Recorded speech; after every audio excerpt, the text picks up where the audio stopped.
What up? What up? Welcome back to the episode of Hoopy Stories special. Bro, half your camera is blocked. Yeah, I'm going to do that right now, sir. I apologize, Boy got the Wizard Kelly effect. bro. What the hell did I do? Look, probably put the mug in wrong. But yeah, man. Today, I think the mug started 7, but it's cool because we got some stuff to talk about. Anyway, like so some pre-draft. If you looked into some of the dudes,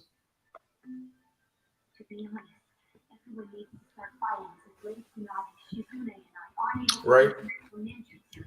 I mean, I know very little about anybody outside the top three. Oh, that ain't what's up, man. Look, Chris, what's up? What's good, y'all? I'm not even gonna sit here and act like scouting college and scouting like the draft. That's not really my forte. It's cool. It's cool. Look, Chris, anybody in this draft class that just you excited for outside the top three prospects? I think Anthony Black got a chance to really show some. I like him. Cam Whitmore. I think. If he goes to a situation where he can just be a scorer, I think he'll be solid. Interesting bigs. I mean, Dereck Lively. I don't know how his game will translate, how good he'll be, but I think he's an interesting prospect for sure. And then there's a lot of switchable big wings in this draft class too, like Jarris Walker, Taylor Hendricks. Like there's some big wings out there that can play that are really very switchable. So I think it's a good class even outside the top three. Bro, I think this one of the best classes, and I don't think we're gonna get another good class till 2026. So do that with as you will. But I think this class got about 10 to 12 players that's gonna be around for like at least 8+ years. So, and I think it got at least 2 superstar potentially level players, 2 to 3.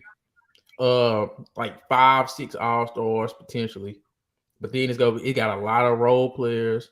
This draft is just like one of the perfect drafts. You got superstars, you got all-stars, you got role players, then you got rotational pieces. It's like, I don't know. I see about 30 dudes from this draft class like actually playing NBA minutes. So Okay. That's a lot, but I'm saying I'm saying I still only feel like it's gonna be like 12 to 13. It's gonna be like 8-year pros or more, but it's gonna be like at least a good 20, 25, a good chunk of this draft. They do go play somewhere. Who's a sleeper? You got a sleeper, Lucas? Sleeper. I don't know if you consider him a sleeper, but I don't think Kassan Wallace I don't think people got him as high up as some of the other guards in the draft, but I think he'll be a sneaky good pick. James Najee, I think that's his name. Oh yeah, the center. I think he could surprise some people too. And then everybody's talking about Wemby's teammate. I'm not gonna try to say his name. Bilal Coulibaly. Yeah, okay, yeah, him. Everybody's saying he's a good riser. He's a little sneaky draft pick that has a very high ceiling, so we're gonna see.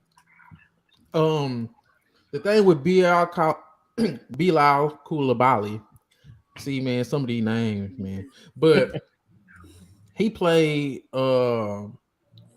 with 3 different teams. I seen him with the France. I think they was the U18 or U19 team. I watched them play against USA. I seen him with his club team before he played for the Metro 92s. They played against Bronny James in a high school team. It was like a club game. It was on ESPN. Coulibaly is the real deal, man. In terms of he can wreck a game offensively. Because I remember watching it because I'm watching for Bronny, right? Yeah. And I'm just like, bro, who is this dude, man? This dude long, he a wing, and he gotta be young because he in this game. I said, yeah, he can play in the NBA. And then fast forward, he on Victor Wembanyama team, and I'm like, just the fact that I'm hearing about him again is like, nah, he gonna be the real deal. Because I seen him when I wasn't even looking for him, and I was just like, bro, who is this? And that's always a good sign.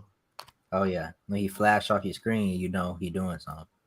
Bro, look, Chris, when I'm telling you, this dude just like you know how Trevor Ariza, Ray probably would understand this too. Like what made Trevor Ariza special, especially when he was with the Lakers, was like just the pressure he would put on ball handlers, the pressure he would put on people in the passing lanes. Yeah, I think Coulibaly got a lot of Trevor Ariza in his game when it comes to just defensively. But then he's so young. If he would have came out in 2024, he would have been a top 5 pick. So the value with him is just so high. Okay. Because I just said he was playing Bronny. That tells you how old he is. He's not old at all. So the fact that he's playing that high level of basketball over there with Victor Wembanyama, I just feel like if you got a couple picks in the first round, you could throw a swing pick on Coulibaly just because he's so young, and then he just makes immediate impacts anytime he's in the game. You go notice he's in the game. He won't disappear on defense. So that's why I really like him. Okay. I was wondering what your opinions was on him. So another dude I like Trayce Jackson Davis out of Indiana. I think he reminds me he's a lob threat. He's a mobile big. He's 6'9", 7'2" wingspan. I think he could play the 4 or the 5 in the league. He got to become a better shooter, but Trayce Jackson Davis out of Indiana, he gonna be another sleeper if he goes late first or early second. So, okay, yeah. I want to talk some of these trades. I ain't gonna lie, I want to wait for Chris. Well, yeah. I want to talk some of these trades, but no, these great trades. Yeah, I'm sure we're gonna get a couple more interesting trades too before the night's over. I feel like Denver fleeced. Who they trade with? I feel like that was. I didn't see. I forgot who. I think it was the Pacers. Nah, not the Lakers did that, but I gotta go back and look. But I mean, yeah, Denver just needs draft picks in order to be able to sustain their team in the future. Because they got 3 guys on a max contract or coming up on a max contract. I'll probably follow it on my phone. So I'm going to, because I don't know. I got to talk about these Celtics, man. But we gonna wait on it. I don't know, man. I do kind of want to talk some draft fits, perfect draft fits. Oh for yeah, Orlando. Just what do you know about Orlando? Like, how do you feel about Orlando? Did not give my pitch. Okay. Orlando has a lot of guards that kind of like they got Suggs, they got Cole Anthony, they got Markelle Fultz. I mean, some of them are struggling with injuries. Some of them kind of do a little bit of the same things, but they all have these like young guards that have potential, but they're not in the same class as the other young guards in the league. Mm-hmm. They also have Franz Wagner, who's really good. I like him. He's a big small forward, playmaker, scorer. So I think he has potential to be something solid in this league. Along with the pairing of him and Banchero, I think that's pretty nice. They got other bigs over there too. I mean, I don't know if they'll keep Bobo this year, but they have him, Wendell Carter, and some of the other, role players they have. But I still feel like, I guess, what they're missing is that true point guard or a true scorer front in the backcourt that's consistent and solid. Can I tell you, because this gonna sound kind of weird, because I I really think Case and Wallace would be the perfect fit. I know you probably done seen my Bleacher Report post. You know I had to feel some type of way to write all that damn shit. Yeah. I was scrolling on there. I said, "What is this?" But I just was thinking, man. I look at Paolo. I look at Franz. Those were clearly the two best players, and I think it's not clearly Paolo or Franz as the best player. I think they 1A, 1B. Like if they keep them paired together, because I think they both are so dynamic and they can play well off each other. Yeah. Because with Paolo, he's just a monster. He's an offensive monster. He's in the I heard Chilltown from Player Choice. He said he like a Antoine Walker. I was thinking more of a Blake Griffin in Detroit mixed with a little Melo in there. Mm-hmm. Like he's a powerful scorer. I think once his shot comes together, he gonna be unstoppable. I see him eventually being on an All NBA team, whether it's second, third, first. He will eventually be on the All NBA team as a primary bucket getter. Yeah. And Franz Wagner, I feel like he's the perfect number 2. That at times he'll be the number 1 because he's so efficient. He's a great off-ball player. He can cut. He can catch and shoot. He can pass. And that's the best thing about those two. They both can play make. So they play well off each other. Yeah. So I like them as a duo. I feel like that's that's what I'm working on for Saturday. I'm gonna do like my top young core duos. Okay. But Paolo and Franz, they are definitely up there. Mm-hmm. So like two dudes at 6'9", and come on, man. The only thing is, I don't like they guards at all. Like I like Cole Anthony if he was a role player. I like Jalen Suggs if he's a role player. I like Markelle Fultz the least out of those three. Really? So, yes, it's kind of weird, but it's like what Markelle Fultz great at? Markelle Fultz ain't great at him. I don't know. Markelle Fultz ain't great at nothing. I look at Cole Anthony. At least I can say, oh, he's a scorer. I look at Jalen Suggs and at least can say he's a defender. You look at Markelle Fultz and you're like, he's a solid point guard. That's literally all that's all I say when I see him. But I think Case and Wallace can do a little bit of each one of those three in one package. I feel like offensively, he got a little Tony Parker in his game. He's not as fast as Tony Parker, but the way he finishes with his floaters and just crafty finishing around the basket, he can catch and shoot when he's playing off the ball. He's a really solid passer, and I think he's going to be an all NBA defender. And yeah, that's another part of his game I really like, is defense and hustle. But because Chris, you said earlier, you was like, they don't have a true point guard. I don't think they need a true point guard, but they need a point guard. Because you're not taking the ball out of Paolo and Franz's hands because they can play, mate. That's fair. You would want Case and Wallace to, bring the ball up the court and possibly get into different actions, and if you need them to slow the pace down or whatever. But where he fits in so well with them is he can play off them and he could kind of go off and get his own because he can shoot the three. He got a midi and he got a floater / layup package.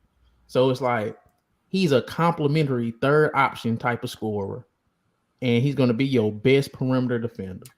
And I feel like that's just adding too much in one package. Because with everything Cole Anthony, Markelle Fultz, and Jalen Suggs bring combined, Case and Wallace bring it all in one package. And then now you can consolidate the roster and go after other things. Now, if they get Jordan Hawkins too, little Chris, ooh-wee. Yeah. So, I mean, Magic got some, they're in a good spot in this draft. I mean, depending on how things shake up. Man, Indiana Pacers ruined my whole little video of playing for them because I don't know what they finna do. I thought they would be targeting Cam Whitmore because I feel like he's perfect for them because you got your superstar point guard that likes to pass the ball. You got Benedict Mathurin who's going to score the ball, but he's a shooting guard. And you got Miles Turner, you got Jalen Smith. I don't know what's going on with their trade situation, but if you would have had what they had last year. You just need that wing that just wants to go get a bucket, apply pressure to the rim, cutter, transition. And that's perfect for Indiana. I think Cam Whitmore, if he go to Indiana and be healthy, 20 points a game, man. You don't think Matherin could step into that role? He can, but it's a different role. I see Matherin more of a efficient Tim Hardaway Jr. with elite athleticism. Mm-hmm. Like he's gonna get you about 18 to 20 a game, but I don't see him as a legit first option. I see Cam Whitmore as a legit first option because he's just so powerful and quick. Can't stay in front of him. So, it's like his first step mixed with his size and his frame. I just don't see him not being at worst a second or third option because I think he's going to be a 20-point per game scorer in the league. Easy. Mm-hmm. So, any other teams you interested in? Because I got his pre-draft. I mean, you could continue with the Pacers. Like, what was your video going to be about for them? I feel like they was in a unique situation. I feel like they got their superstar point guard. I ain't gonna stop. I can quick call them superstar. They got their star point guard. They got a legit all-time coach. And then what I've learned from watching the Pacers is Miles Turner is one of the most important bigs in the league, man.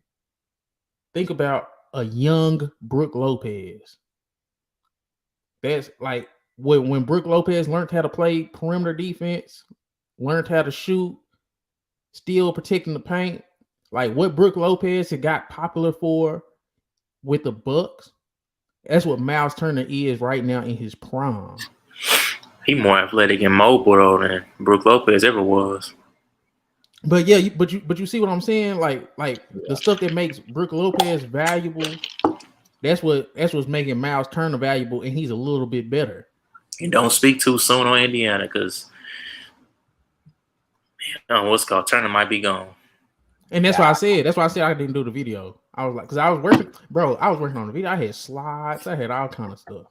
But then it was like they finna trade picks, they finna do this, and I was like, well, I was expecting them to actually use their picks. And then they traded them one to Denver, so I just said, man, fuck it. I don't know. I think they still got a chance to use their picks. I don't know. I think because they got Rick Carlisle. Rick Carlisle really, I don't think he's gonna be a dude that's gonna wait around. So if he can take some swings in the trade market, I really think Pacers gonna make even more trades. They already made a trade. So I mean, yeah, based off his experience in Dallas, Rick Carlisle isn't the most rookie friendly coach.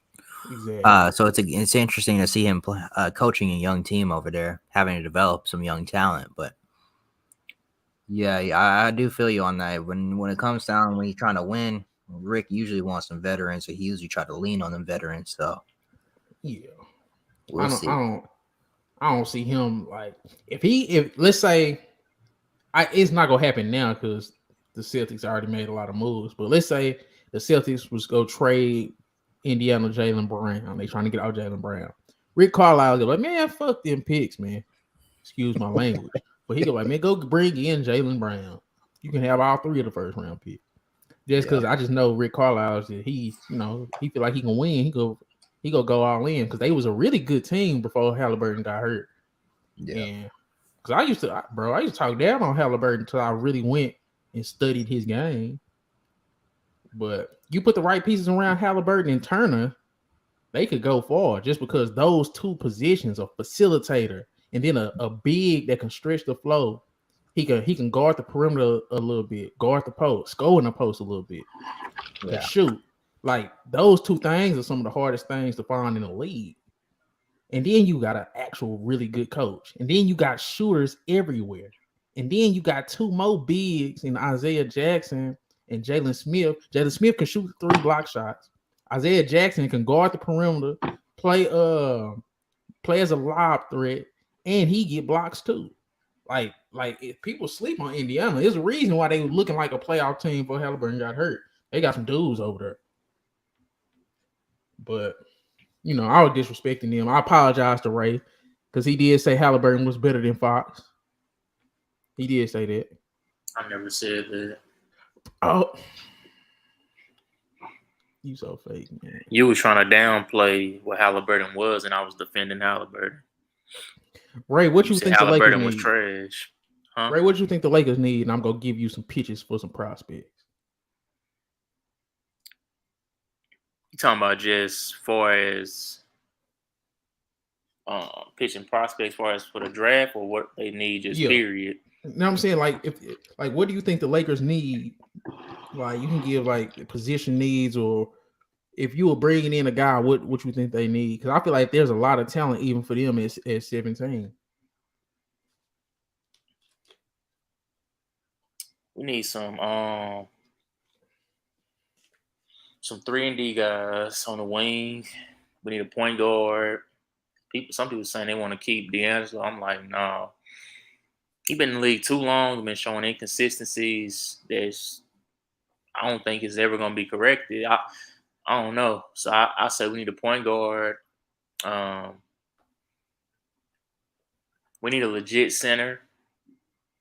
Because, as great as Anthony Davis is as a defensive big, that's not his true position. I prefer him to play the 4.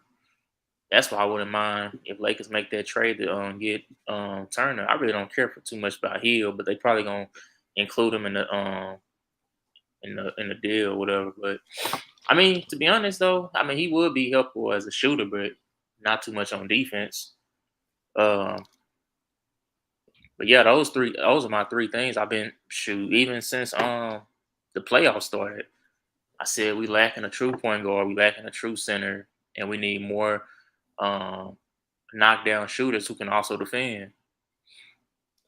I got a guard for y'all.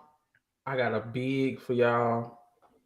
And I got it. You really got a lot of options. The first option, and he been mocked to y'all. Oh, somebody stole my goddamn. Because I thought I was the only person who felt like this person would be perfect for the Lakers.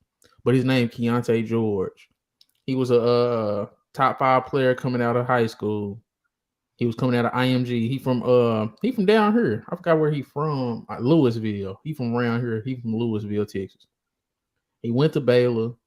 When he was coming out of high school, he was very efficient. He was very efficient in high school. I'm talking about damn near 40, 50, 90, dropping 40-point games on ESPN in the toughest high school basketball league in the world, where every game is on TV. So he's a legit bona fide guy. He goes up against legit competition. He goes to Baylor, has some injuries, but he always flashed. The reason why I think he'll be at a perfect Laker because he got star power, for one. He's not scared of the moment. He a tough shot maker, clutch performer. That's for one. And then he's he just one of them dudes when you see him play, he got a special game. He got an it factor to him. And then he can close games. So that's everything you will want in a Laker guard. Like, he'll never be scared of the moment. And he's a very efficient shooter. He won a 3-point shootout in the high school All-American thing over the Grady Dicks, over to everybody else that they say just all great shooters. But I feel like this is my comp for him too, Ray. And it's just his high-end comp. I don't feel like he's gonna be as good as this dude. I can't say that. But who he reminds me of is Jamal Murray. So I feel like with his track record, me knowing him play since he's been playing in high school and going into college and playing in all these AAU tournaments, these games, these McDonald's All-American and Jordan, dude is a baller, man. And he'll be a perfect Laker because he's a star. He's just a star, flat out star. So Keyonte George, Dereck Whitehead, another dude. He a 6'7" wing.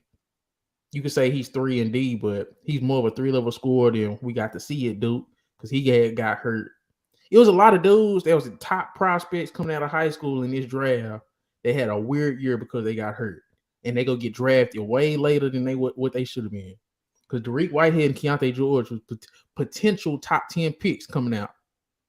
And they got everything. Size, athleticism, played all the tough competition. They do it in the big moments. But they kind of had little injury hiccups, and it's a strong class, so they go slip. Dereck Whitehead, another dude who go be up to the lights. Like, he played at Montverde. You know who you want a list of all the people Dereck Whitehead played with, Ray? He played with Scotty Barnes. He played with Cade Cunningham. He played with who was the other dude? Was it Moses Moody?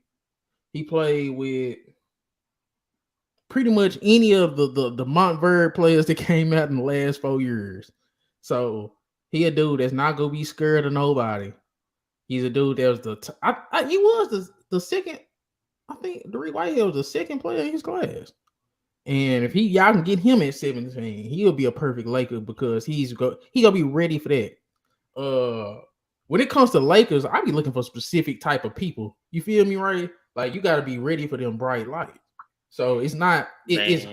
All I'm gonna say is this: I need somebody who when LeBron is out there, they still gonna beat him.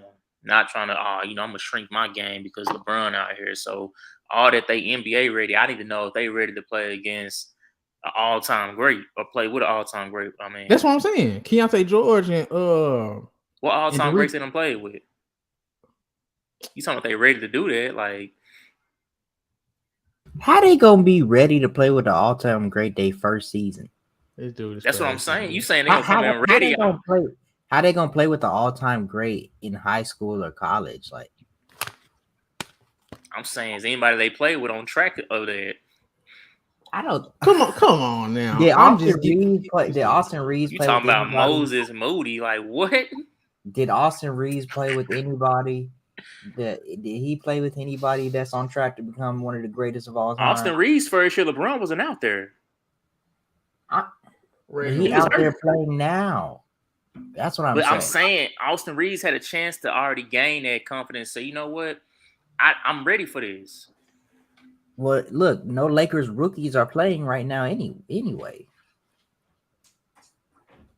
I mean, we only had really one rookie, but man, the dudes I'm saying is perfect for the Lakers. They was top 5 super popular players out of high school.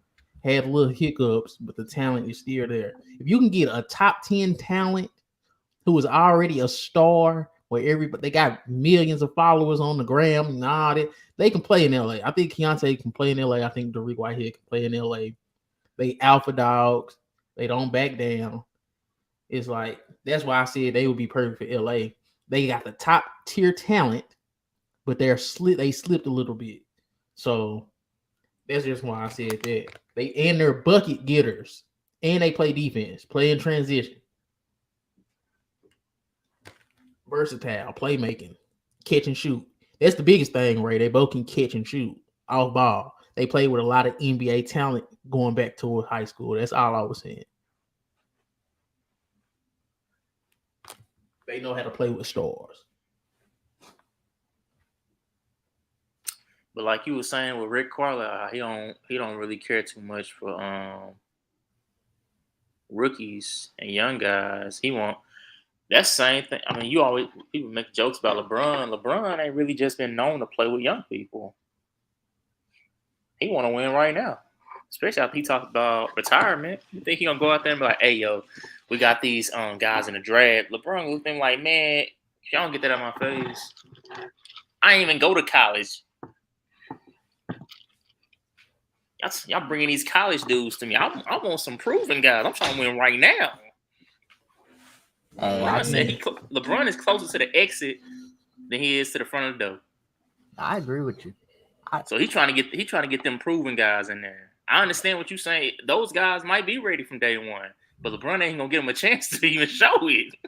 That's all I'm saying. But eventually, you gonna have to start preparing for post LeBron. I'm saying one of these. Bro, I know what I want. I'm saying the guy who's actually on the team. I don't know if he gonna allow it. Man, I don't know. I don't know why Lakers fans let LeBron hold the franchise hostage. I don't know why y'all let that happen. What can we do? We gonna sign a petition? Man, y'all ain't We're gonna be bashing outside of his crypto ass. arena. Y'all ain't bashing his ass. Y'all. Oh well, we won that championship in the bubble. When has Lakers fans been known to bash a player for making GM decisions? Name me a time when they actually bashed. They didn't bash it when Magic did it back in the day. Man, Magic did that one little thing. LeBron is doing it multiple times. That dude got rid of a whole roster. Magic did a lot of I don't things. think About that. Do you think Magic was literally going out to the Playboy Mansion with the GM? You think that's the only thing he had a hand in? Man, I'm not, bro. You get what I'm trying to say. But I'm just saying, y'all gonna still have to prepare for the future eventually, right? Y'all gonna have to get in some dude. Owner, matter of fact, I'm tripping. I said the GM. He was going out with the owner. Yeah, I don't see they why. Told him to stop doing that. He said no. y'all gotta start thinking about the future, bro. Y'all got all these dudes that I don't know who go be here in 5 years, man. I don't know, not one player on the roster I can buy. Well, I feel good about him being on the roster for the next 5 years. Austin Reeves probably gonna be out of there. I think if Anthony Davis stay healthy in 5 years, you think? Man. Anthony Davis, you had like he 35. Anthony Davis ain't lasting 5 years, bro. Boy, I damn near can wild words guarantee to it. just put into the atmosphere, but okay. But come on. Say, bro, if he was falling apart at 22, what the hell you think he gonna do at 32, bro? Y'all be killing me right now. That shit. Everybody ain't playing, bro. I don't care about the age. I don't care about the wear and tear on his body. No, I'm saying you say he was falling apart at 22, and it's almost 10 years later. So I mean, and he been falling apart ever since. He won a championship when he was falling apart.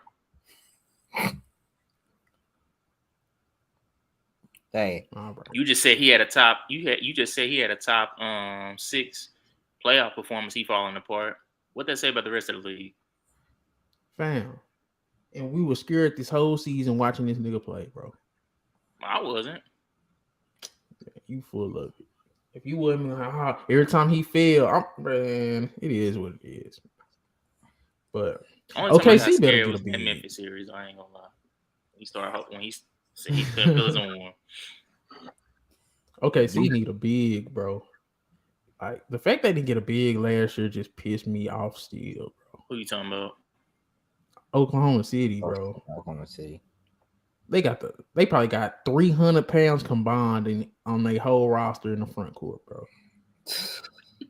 I'm being dead ass serious. Like, because man, got my boy SGA out there just. It's all good though.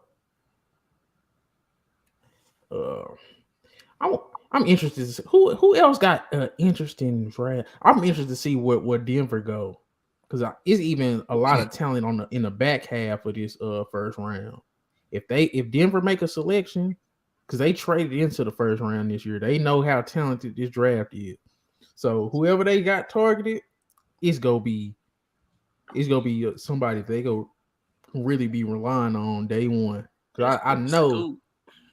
who. This boy Scoop got so much bedazzled, like, bro. Like, what's going on? What are you doing? Bro, if you see his suit jacket, you gonna like, I don't know. Yeah, his suit jacket. That much is like a classic vintage 90s woman's suit. Right, his suit is crazy. I seen Grady Dick's suit. That nigga suit trash, man. Bruh. He got a whole bunch of cheerleader pom-poms and just put them together. Bro, what color is that? Is it like... It's ruby red. I'm gonna say ruby. That shit trash, man. I don't like that coat, that type of red. That shit shoulder pads in that mug. It was the 80s. Adam Silver looks like an alien, bro. I said that since day one. He really do though, for real, for real. Like it's not even like, I'm trying to talk about him. No, he looks like an alien. Dang. Maybe I just ain't watched the draft in a long time. Had they always went up there and started giving a speech before they just get straight to the draft? No, I was just gonna say that. I don't know what he's doing. Victor Wembanyama better be like that too. All the shit man. You don't think he will be? Brandon said he only got to worry about 2 centers. Bro, Grady Dick looks that shit look crazy, bro. But I think Victor Wembanyama, he gonna be good, but I feel like people underestimating how deep and good this draft class gonna be. Like this draft class could be an all-time draft class. It's hard. When motherfuckers say that right now, it's like, oh man, you saying that with the rule? I'm projecting. Like I don't want seeing a lot of draft classes, and this is one of my favorites. I've been paying attention to the drafts for 20 years, man. So it's like this is one of my favorite classes. I'm projecting that this gonna be a top class that I've seen. So I feel like Victor Wembanyama is gonna have a hard time with the people that emerge from this draft class. Like why? Stu goes to the right place, Brandon Miller goes to the right place, Cam Whitmore goes to the right place. You never know. It all depends on who they surround him with. But to me, in my opinion, just looking at the way this dude plays, his size, his athleticism alone, he already mentally seems pretty good as far as taking care of his body, staying in the right circle, being around the right crowd and everything, keep staying focused on the game. I think he really might come in here and do some special stuff. So when you do your young core ranking, better take him into consideration. Who the hell else I'm gonna put in the no. I like Vassell, I like Sohan, but you don't like him? Nah, they role players. They got role players to put next to Wembanyama, but he still gonna need a scoring guard or a scoring wing or something. Somebody else besides him that can get you 20 to 30 on any given night. Yeah. They don't. That's one thing that the Spurs lack is another scorer that I trust. Somebody might step up. Like young, I mean. But that's what I'm saying. It's hard to show. It's hard to really show what type of player you are when your next player beside you has the same amount of experience and is no experience. It's hard to really show how much you really can bring to the table when all that's at the table all rookies or second years. But see, Vassell and Keldon Johnson got major minutes back when the Spurs had DeJounte, Derek White, and a couple of those dudes. Murray was young when he was there. So I mean, they never was around legit actual vets that stayed around them for a good amount of time. Okay, I see what you're saying. But hey, I don't know if nobody remember, but Devin Vassell had a hell of a playing game where everybody's like, "Damn, who is this?" Where he was actually trying to keep them in it. I forgot who they play. Who the Spurs played in that playing game before they shipped DeJounte Murray ass out of there? I forgot, but DeJounte Murray played horrible. That's another reason why I think the play-in is important for young guys. It'll see who's ready for some of that playoff pressure. My boy DeJounte folded like a lawn chair, boy. I mean, that was he giving off one example, like he didn't play in a whole playoff series. But that's what I'm saying. Nigga, say, bro, you play the games in front of you. You got to win this game to get into the playoffs. Go. But what I'm saying is, how you gonna judge somebody off of something that happened versus now and came out and played in the whole playoff series and played. Wasn't you just killing SGA for this? Because that's the last thing that happened. He ain't redeemed himself yet. Did y'all say it? That's like when people bring up, like, bruh. That's like if somebody bring up the middle of your career, you already had a full career, and they bring up, in the middle of career, man, he got swelled. But 2 years after that, he won a championship. It's like, bro, why are you talking about what happened after that? I redeemed myself. SG ain't redeemed himself yet. Y'all scared, man. SG ain't redeemed himself yet. Man, you always talking this SGA like you literally was just, man, well, how you go kill him? You literally did this. DeJounte Murray ain't redeemed himself. I don't care what's going on. You just killed SGA for some shit that you trying to defend DeJounte Murray about. Because you're bringing up something that happened like 3 years ago for Murray. versus something that just happened this past season. What happened to the Murray was the year before this one. He just was in San Antonio, man. Either way it go, that's still a whole season ago versus what happened this season. He was actually in the playoffs. SJ didn't make the playoffs. He made the play-in and got embarrassed. Say, bro. You was ridiculous. You was a crazy man. All them young guys you was talking about, how he didn't have no help, he still looked the worst on the court. DeJounte Murray looked the worst on the court next to Devin Vassell, bro.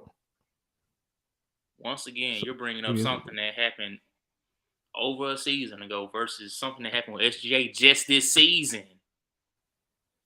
It's the same thing. No, if you say not. SGA folded, you got to criticize DeJounte Murray for folding too when he folded in the damn playing game.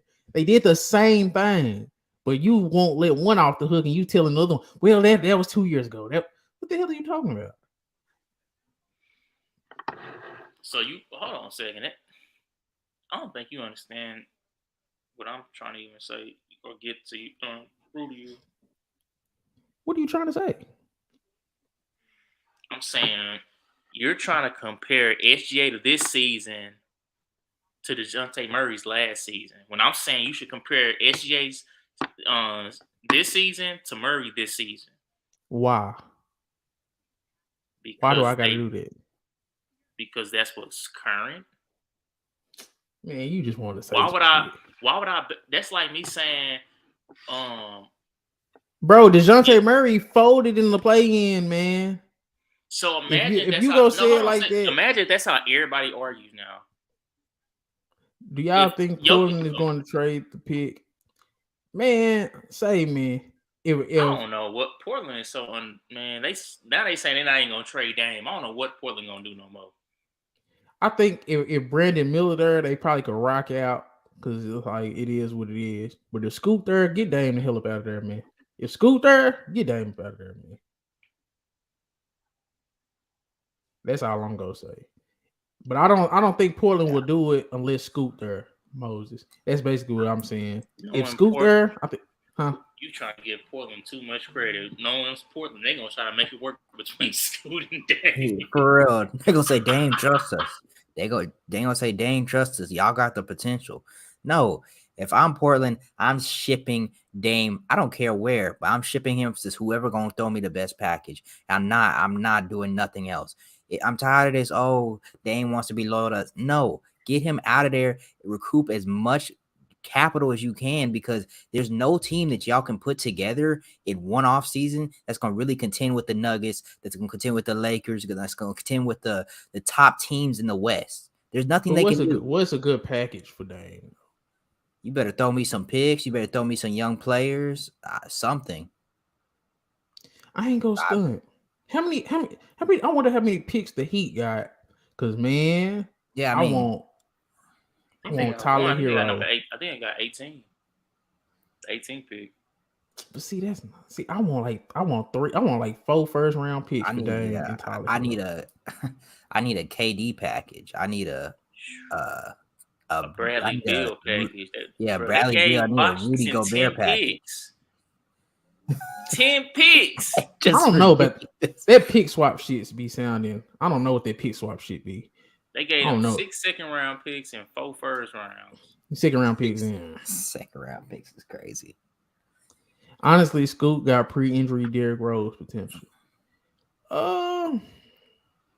That's crazy. Scoot, he like because my thing with Scoot is he was better as a role player with the G League. Like he was looking like that as a role player, 6-man type of dude. But when he became the main focal point of the G League team, he kind of looked. He was straight. Dude was shooting like 20% from 3. Like he still got a lot to work on. I think Derrick Rose came in and instantly led his team to a national championship appearance, man. Like in college. So it's like as the clear best player on the Memphis team. And he was a Mario Chalmers buzzer beater away from doing some crazy shit, man. So it's like I don't like the Derrick Rose comparisons. I like the Baron Davis because Baron Davis was like, Baron Davis was nice. Baron Davis was good. I think Scoot is like that, but better. So it's like, all NBA potential. So he's not Baron Davis. I think he's a better version of Baron Davis. Yeah, he's a better version of it. But I'm talking about that style of play, that level of player. The dang, I see the reports saying the Trailblazers are really trying to trade for Bam. Why would the Heat give him Bam for one? Same to the Heat for here. Look down for 1 second. I look back up. This Bam. Big Day just boo home. Oh my gosh, yeah. He was just chilling cool a second ago. I'm like, wait, whoa. When I'm not curve, bro. Of course, I know that. I'm just saying, it's just 1 second ago. Literally, he was just chill. Yeah. Say, bro, I wish I would have posted it when I had the thought. But Ja Morant and Allen Iverson, like, them was some of my favorite posts. Like after they got drafted, when they was talking, Ja Morant was so different back then, bro. That shit's crazy. Y'all go back. He was getting compared to Allen Iverson. Yes. You see what's the comparisons? Not like style of play. It's like influence and just they both got excitement. They both had braids or something. It was just like the young people love them, basically. I can see that. I mean, I see that. Ja do got a really nice, big young following. He's just whenever he do something in a game, it's exciting. He's a highlight waiting to happen. Influence of people his age too. No, yeah, AI had tremendous influence. More weight. He's one of the most influential players to ever play the game, on and off the court. I agree, but oh my goodness, Jeremy Sohan looks like a weirdo, man. What's up with this dude, man?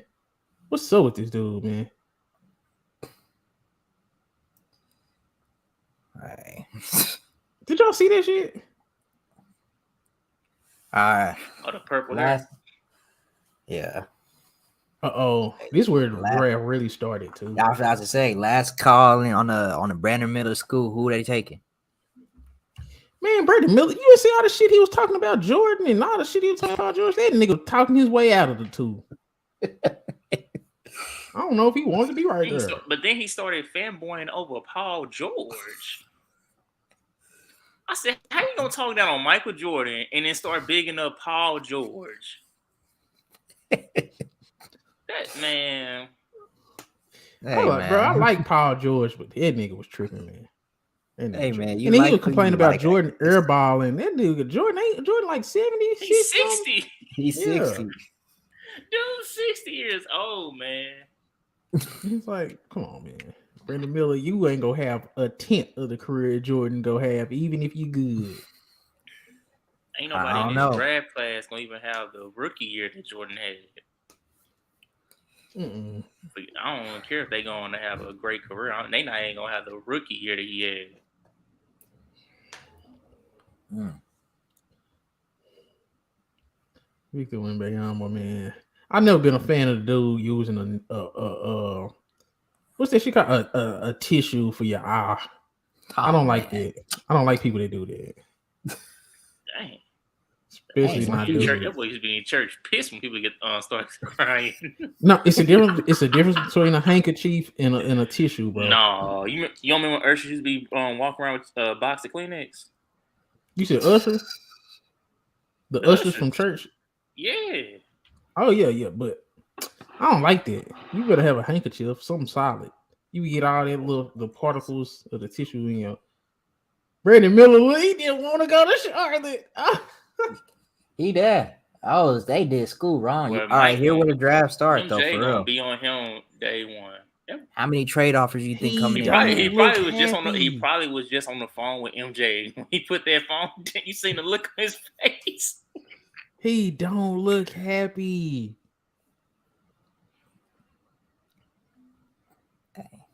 What place y'all think the Suns are going to be? Dang on. Suns gonna be a top 6 pick. I mean, I said Suns gonna be a top 6. Suns gonna be a top 16 for sure. Top 3. Hey, but you think they're gonna be a top 3 team? I gotta see what depth they surround him with. But even still, I think they got a lot. I think they got enough That's talent crazy, to get through the top four seed at least. But this my thing though. Denver, I still think I don't care what nobody say. Memphis still coming, man. I still like Bro, they Memphis just as a lost regular in the season first round. regular season team. He said where they gonna be finished, where they gonna be next season. So I still think Memphis could be a top 3 team. I still think Pelicans be a top 3 team. I'm not placing all my eggs in the Pelicans basket yet. I'm not either, but I'm saying shit. Suns, they got 5 people on their roster. Yeah, one of them is DeAndre Ayton, and the other one is Campaign. You dissing DeAndre Ayton. We just seen Denver make a whole run just playing 8 guys. They 8 guys that fit. The Suns got firepower. Say, man, it's one basketball, y'all. You get one basketball to play with. Yeah, and anytime them players shoot that one basketball, I ain't and saying they're gonna go win the championship, but far as just where they gonna end up, I think they're gonna be a top 3 team in the West. They ought to be a top 4 seed. It's disappointing. I think they could be a top 5 seed, but shit, man, it ain't guaranteed that niggas gonna be in the top 3. That's all I'm saying. It ain't guaranteed. I ain't guaranteeing that. I ain't guaranteeing nothing either. But how you got 3 superstars on your team plus a number 1 overall 3 pick? Superstars. Who's the third superstar? My bad. I mean, 2 superstars, you got 2 superstars and an all-star. An all-star on your team. One-time all-star, not 2 times, 3 times. Hey, you really not gonna do nothing with that? I don't think they will. You don't think Beal gonna return to all-star status this year? Come on now. Nah, man. Dang, gone. Dude been come on, man. Dude went from people really got hypnotized by them 30-point seasons, bro. The dude been 23 a game the last couple seasons, and it's just like he gonna be at like 20 points a game, man. If that. Bro, Devin Booker and Kevin Durant gonna be at like 25. I think only one basketball, y'all. They don't fit together. When they all 3 on the court at the same time, that's not a great fit, man. You'll get way easier shots.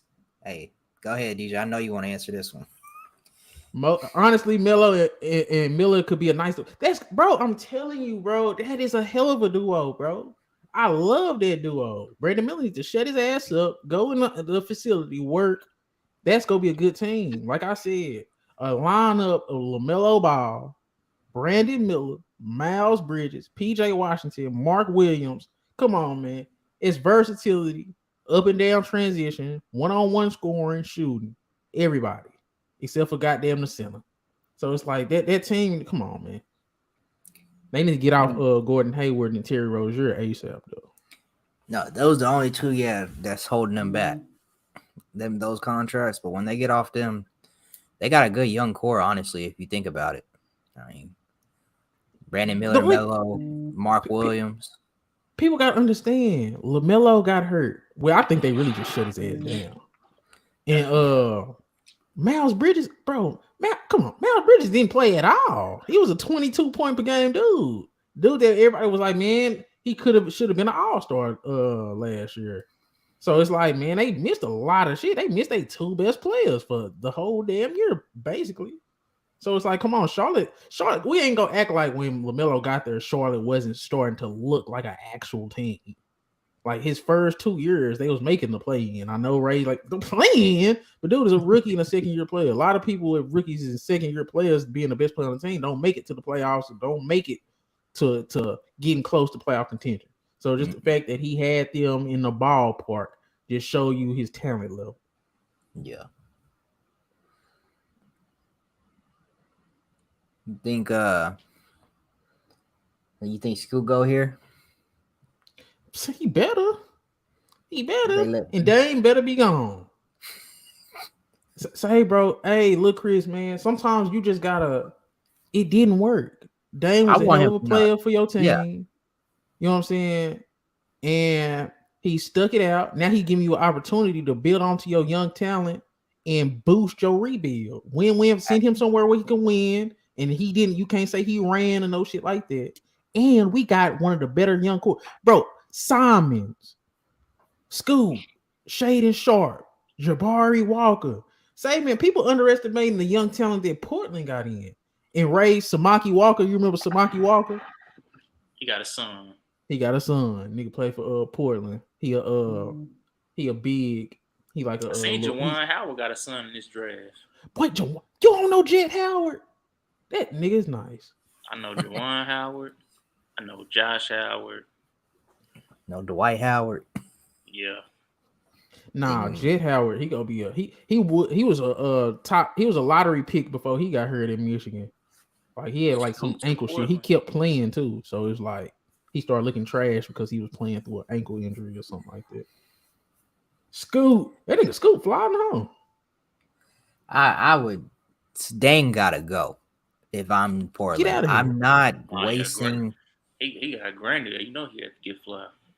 This is the highest Dame, not the highest, but Dame's trade value is not getting any higher after this. Nope. Trade him now while people want him. Didn't Dame have a 70-point game last year? Dame was averaging 30. Yeah. That shit was the most empty calorie stats I've ever seen from Dame since Weber State, man.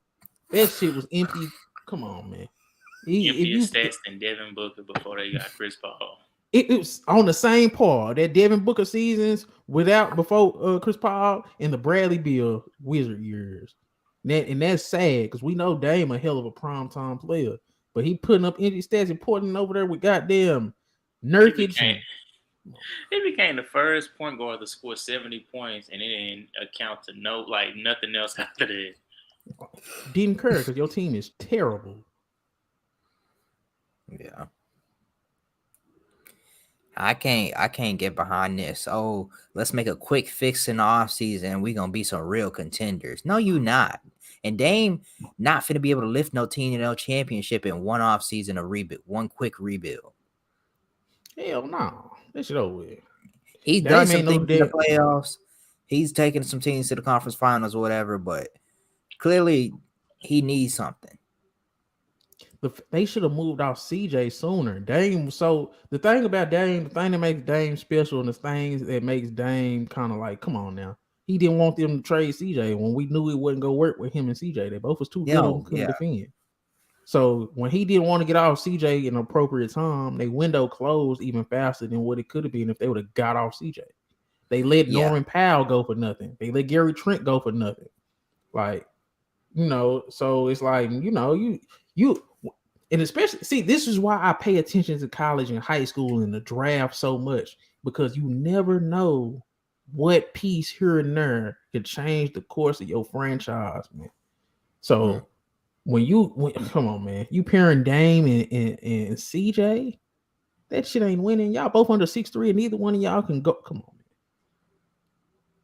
I mean, I know they tried. They brought in Nurkic. They thought he might be their big, but he started getting hurt.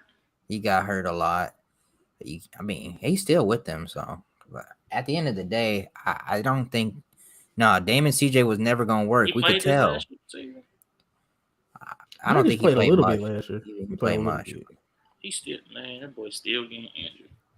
It's time for him to go too, to be honest.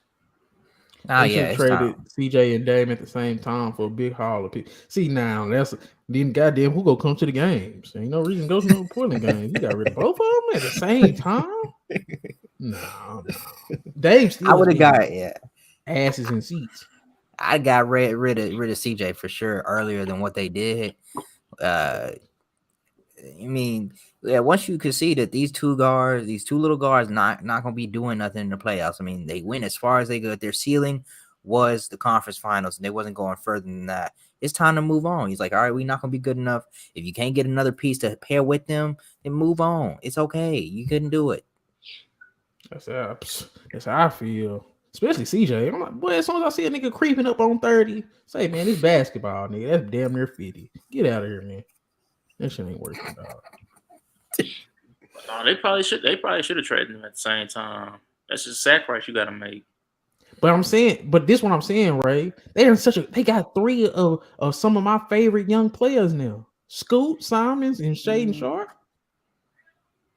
That is dynamic. That's a dynamic little young trio.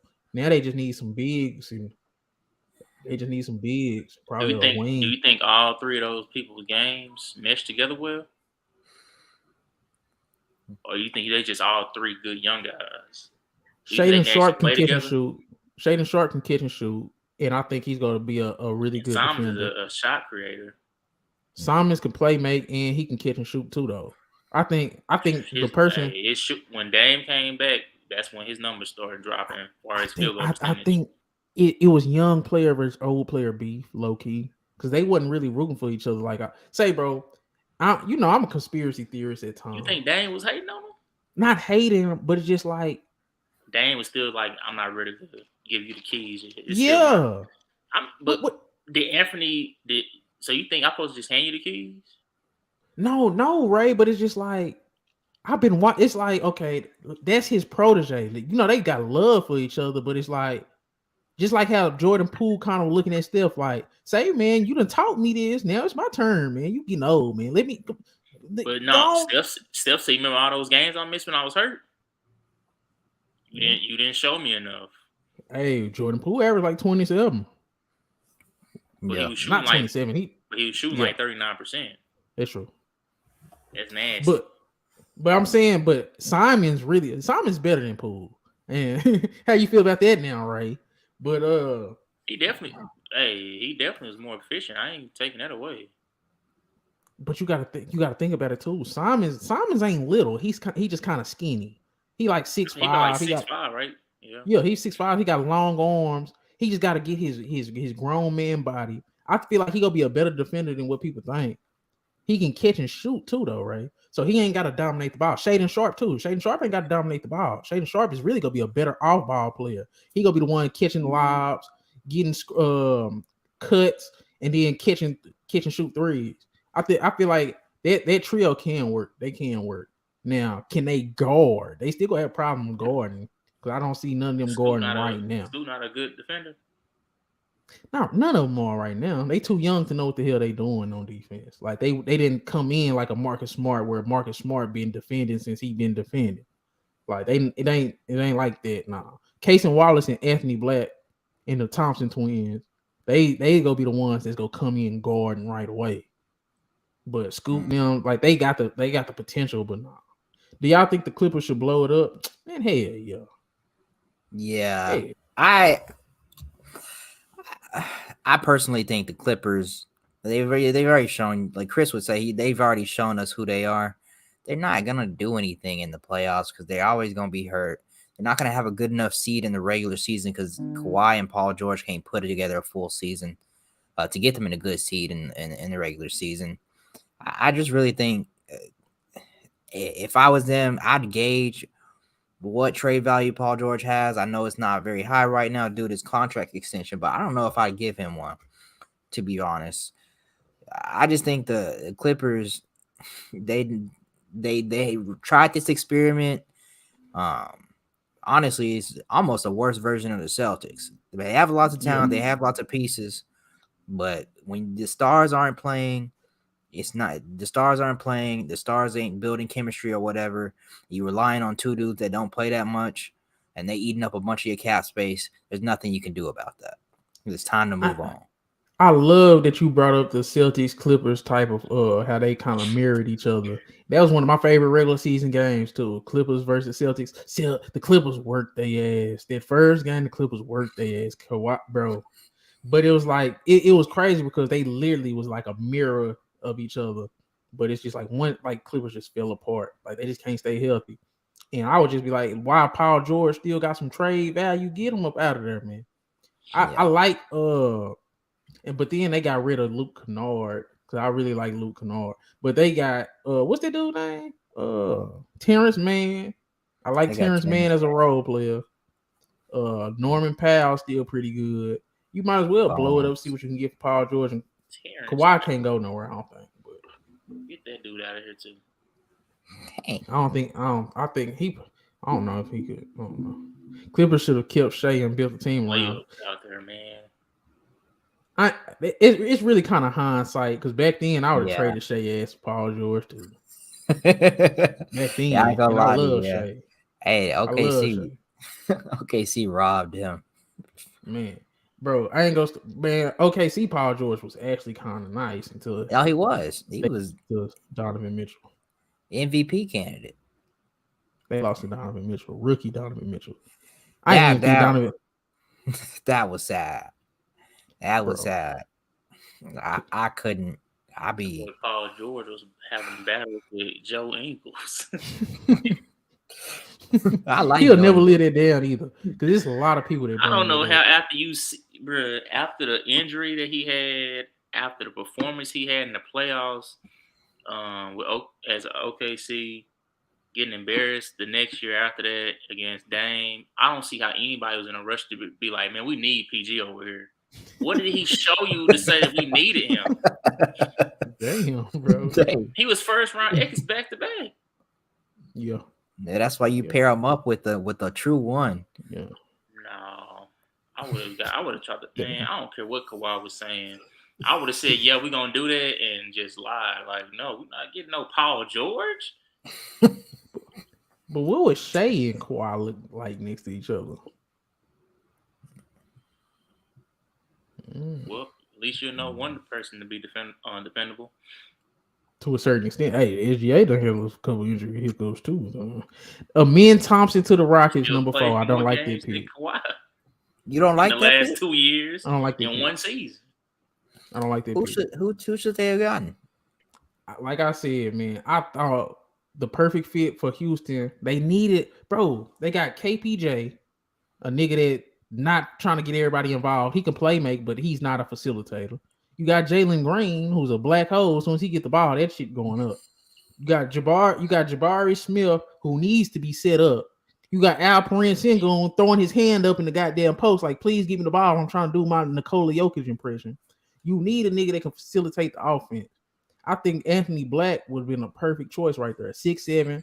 You can bring him in, play on, and this allows you to keep KPJ and Jalen Green and let them both play their game. Because Anthony Black don't need no shots. Anthony Black is gonna be like, okay, I'm gonna get KPJ involved. I'm gonna get Jalen Green involved. I'm gonna get Jabari Smith the shots he needs, and I'm gonna throw it in the post to Sengun.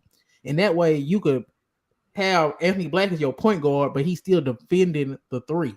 Then you can have Jalen Green and KPJ still defending their position. My only problem is you can't play Jalen Green and KPJ as with a regular guard. You need a big guard. I like Amin Thompson, but he don't got that. He a good passer, but and he a good defender, but he don't got the intangibles that Anthony Black brings. You don't think he could be? You don't think he could be a big guard, a big facilitator for them? Yeah, he can, but I don't think he bring the intangibles of Anthony Black. Like Anthony Black diving for loose balls. Anthony Black guiding people in defensive position. Anthony Black next to his coach. You know what I'm saying? Like he one of them. He one of them, man. Like he gonna be doing the Mike Conley shit. I think Anthony Black gonna be doing shit like that.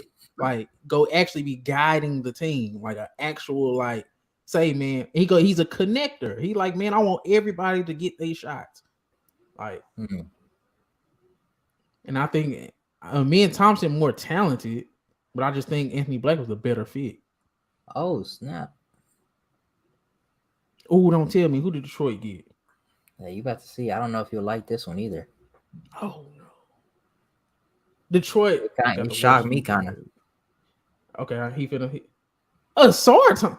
Bro, this shit rigged, man. It shocked me. I was surprised they went back-to-back, man. This shit rigged, man. Detroit got the worst future in the league. Man. I don't know why they got the second worst future behind the Wizards. They got the second worst future in the league, man. I don't know Detroit why. Is terrible. Cade, I don't think he's that good. Jaden Ivey, not that great. Ausar Thompson, you add another nigga that can't shoot. That is not the pick I thought was gonna happen there. But congrats on them being the first twins to go back to back. First twins to go. That's cute. That's cute. That shit not gonna work. I wouldn't. I don't think I would have made that pick there. That shit. You get your question, Moses. Do I think the Pelicans are gonna move on from Zion? I think the only way they get rid of Zion is if they get a lot of picks and young players. I don't know if there's a team that's ready to just dive in on Zion and give you a lot of that. I don't think his trade value is as high as it could be right now. But at the same time, if Zion gets hurt again, his trade value will not go, will only get lower. It'll never recover. If Dame Lillard really wants Zion and the Portland Trailblazers are just hell bent on staying loyal to Dame and they make a dumb trade and trade for Zion, then I'm sure the Pelicans would take it. If the Knicks throw something at them, I'm sure they would. I'm sure if the Knicks gave them enough stuff, they would take it too. But it really just have to be. It really have to be a overpay. It have to be like a like we talked about earlier, like a Paul George trade kind of deal for them to actually move on for him. Because I do think Zion is very talented, and so I'm sure if you can make it work with him, make it work. But I don't know. They comparing this dude to Andrew Wiggins, man. I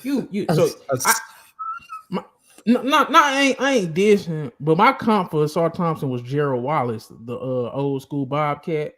Mm-hmm. I like Ausar Thompson, but this is not a good situation. Nobody can shoot on Detroit, and they got 4 bigs that do the same things. They got James Wiseman, Jalen Duren. They got come on, man. Bro, Detroit, what are y'all doing, man? Terrible, bro. Terrible, man. Terrible, bro. Detroit is fucking terrible, man. Got all these damn athletes. Can't nobody shoot. Can't nobody pass. Hey, you don't think they should have? I thought they was going to take Cam Whitmore, and that's everybody had them taking too. Ausar Thompson. They don't need his ass. Trash. You don't think they could use a shooter or a scorer like him? You want them to get a guard? I want them to do something with their roster. Like this roster just not. This roster is bad, man. It's bad. I just don't think it works. I don't think they fit together. They got a lot of big men and they got a lot of point or guards or whatever they are, but they don't work together. They don't really have any wings. Like they traded away Sadiq Bey. They got. I mean, I don't know what Detroit's plan over there. You got to remember though, DJ and Chris. Though sometimes teams purposely pick the wrong player because they already talked to another team and said, "I'm gonna draft this guy. You're gonna draft this guy, then we're gonna trade." I hope that's what happens. I don't want to draft this guy too high, so I'm gonna draft somebody who is supposed to go this high. So since you don't got a chance of getting him, I'm gonna get him for you, and then you're gonna get this guy for me, and I'm gonna trade. So sometimes they need somebody like Grady Dick. They need somebody like Grady Dick, but they should have traded back if they go Grady Dick. But my thing is, I feel you with that, Ray, but it's just like I don't like that because now you sacrifice winning when you do shit like that. That's that'd be some teams' MO. I don't understand it, but it just is what it is. Because it go back to the Tyrese Halliburton, De'Aaron Fox thing. We both know both them niggas was nice, but it's just like both of them play the same position and is both skinny and 6'4", 6'5". Like our 2 best players can't be doing the same shit, man. We gotta spread this around. That's why Boston went and was like, hey man, we got 2 wings. Hey, how about we go get a big that can score too? Like you got to be able to diversify your portfolio, man. Everybody on Detroit got an overlapping skill set, man. Everybody on Detroit got an overlapping skill set. That's my problem with them, yeah. I don't know. Orlando is finna be the best young core in the league, man. When anybody they pick, come on, man. When your best shooter is Bojan Bogdanovic, I don't know about that. Ooh, facts. He their best player, look, Chris. He their best. I know player. He their best player, but I'm just saying. This is wild, man. I'm not trying to diss him on that either. But Detroit ain't winning nothing, bro. Detroit ain't not winning nothing, man. And yes, the Pelicans. I think they came to that realization. So, the 4 and 5 picks been terrible, bro. Ausar Thompson. Oh, you talking about Black? Yeah. Who did you want them to get? Who did you want Orlando to pick up? I wanted Casey Wallace. Anthony Black fit too, though, but he just can't shoot. That's why I say keep Suggs. Hopefully he can keep shooting, improve his shooting, and you let Anthony Black do everything else. But I think I ain't gonna lie. I think that would have been high for Cason Wallace. I don't think they viewing him like that. It would have been high for Cason Wallace, but that's why I said you could have got him at 11, and you could have did something else with this. But hey, man, you bring in Cason Wallace, Anthony Black. What if they do that, look, Chris? What's their next pick? 11. You think he's gonna still be available? He could be, because I seen some mocks where they had Cason Wallace going 15. Yeah, it's an interesting. It's about to get interesting. I mean, I think we see some sides come off the board now. But if Indiana don't get Cam Whitmore, I might cut my camera off. Go find me some Jack Daniels. This is because that's the perfect pick for them, man. Cam Whitmore, because I thought Cam Whitmore had potential to be number one when he was coming out of high school. They get Taylor Hendricks, and they trade. Let Taylor Hendricks go this goddamn high. I'm gonna be pissed.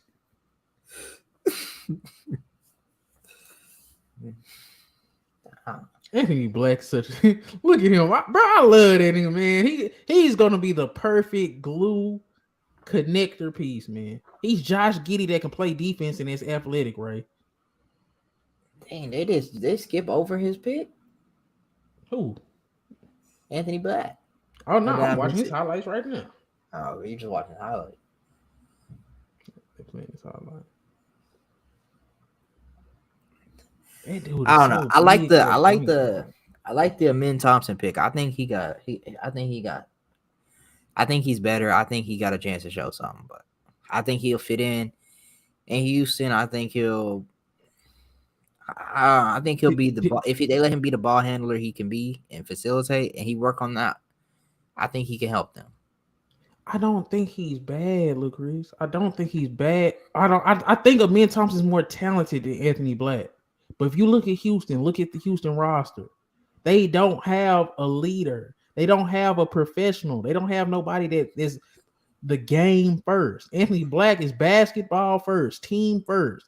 Hey, then you can play him with your two shot creators. You know who their coach is now? Ime would love Anthony Black. Amin Thompson, I'm saying Amin Thompson don't have the intangibles. Amin Thompson ain't finna be going up to Jalen Green and saying nothing. I think Anthony Black would have. Anthony Black little brother code too.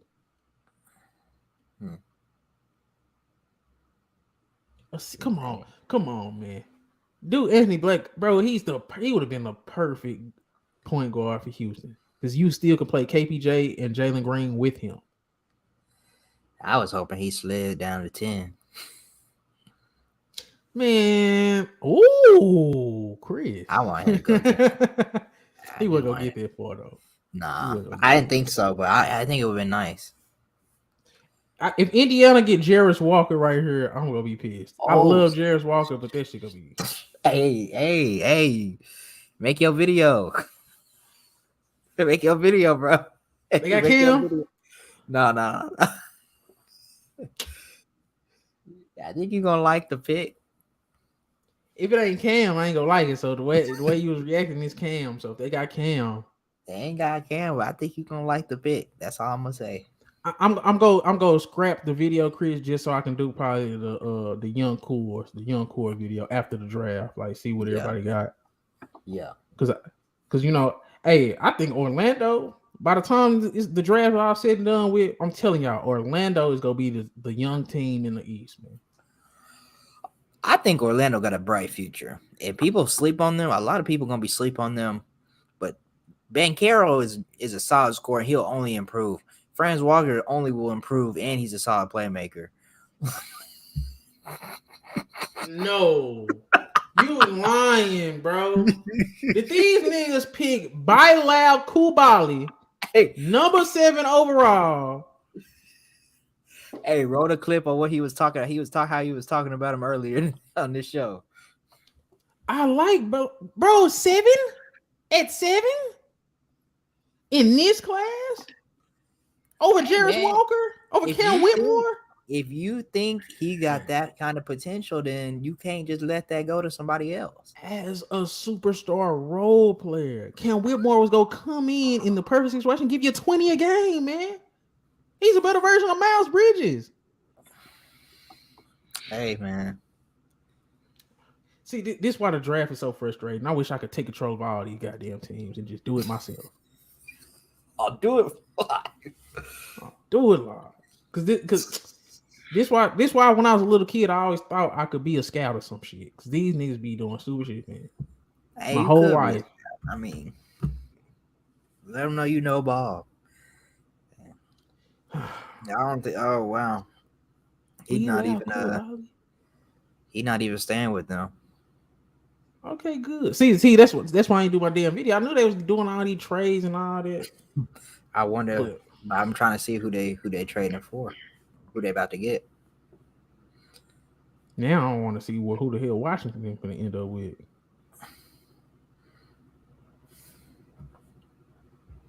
Yeah. Are they trading him? He up there doing an interview? Man, Ross, Bilal Coulibaly, he's straight, bro. I seen him play in 3 different levels of basketball, and I feel like he's a Trevor Ariza, but a better athlete because what he can do on the defensive side of the ball. But for him to go 7 is absolutely ridiculous, man. Dang, bro.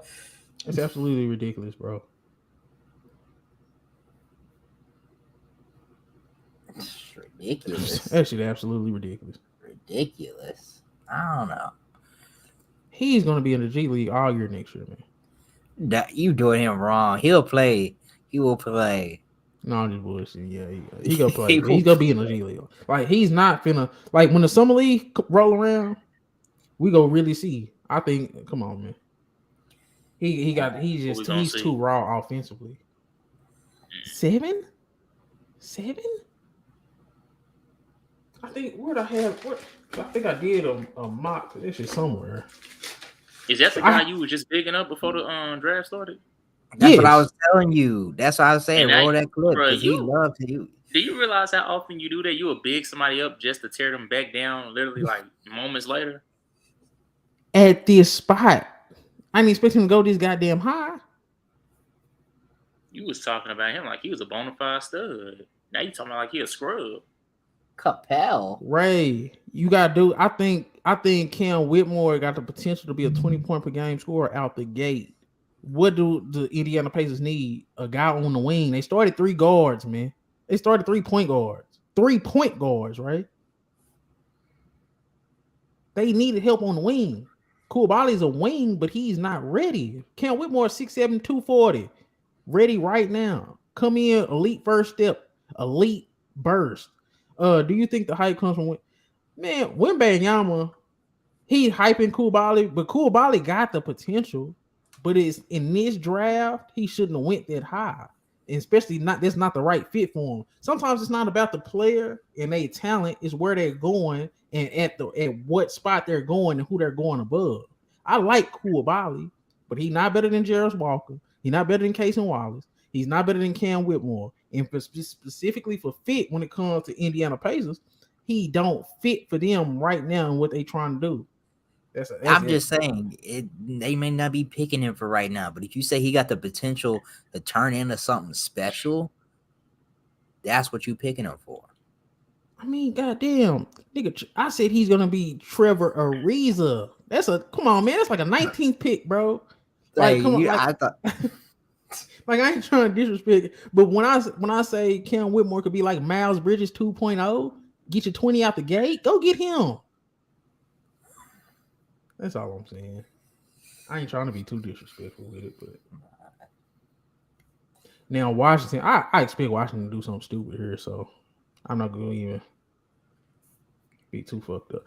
But oh my goodness, hey, if Cam dropped to 10, that's what I'm saying. I'm trying to keep quiet about it. I hope it happens, but look at Ray. I don't want them whole Marys do nothing, man. It's okay, bro. These guys already. I'm learning about them as they getting picked. JJ Redick think he got to be a part of everything now. What you talking about? He all up there. I mean, I like Anthony he on Black. ESPN. That's what I'm saying. He think he got to be a part of everything now. I'm pretty sure ESPN. Like, hey, These niggas gonna pick Jarris Walker. One thing about when ESPN employ you, they gonna work you. Yeah.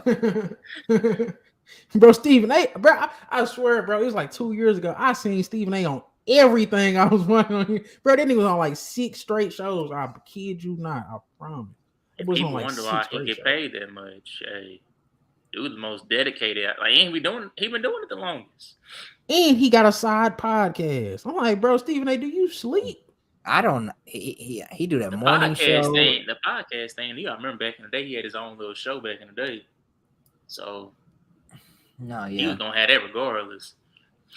Hey, I remember this dude had to help build up, get up, and he had to build first. He was doing First Take, and then he was doing the NBA Today show, and then didn't cover the games. Like, it's ridiculous. That's a lot, bro. That's a lot, bro. He had ESPN all day. But Jarris Walker, bro, at number 8, I like Jarris Walker. He can fit anywhere, but I think you could have went and got Cam. Go get you a scorer. You know how hard it is to find a nigga that is gonna be a first, second option, third option. We're gonna make sure Cam sees this on this episode, man, because you boy ain't no man. You need to be sitting on that table with him. Nah, right before like the Wembanyama hype just hit hard, and before the school all that, I thought Cam Whitmore had potential to be the number 1 pick. He was that good. Hey, I think in medical reason or something. That's what I'm hearing. That's what I heard too. But man, I just seen this nigga a couple months ago jumping out the goddamn gym. I don't know how this came out of nowhere. That happens. But Marcus Aldridge went a full career, and out of nowhere he got a medical thing. So that medical can hit you at any time. That's true. I mean, I ain't tripping, but it's just like, man, anything past 5 is too damn low. It's too damn low. Wait a minute. Why did they do that? What happened? Indiana could have just taken Jarris Walker if they wanted him so bad. What did they do? They just traded Bilal for Jarris Walker.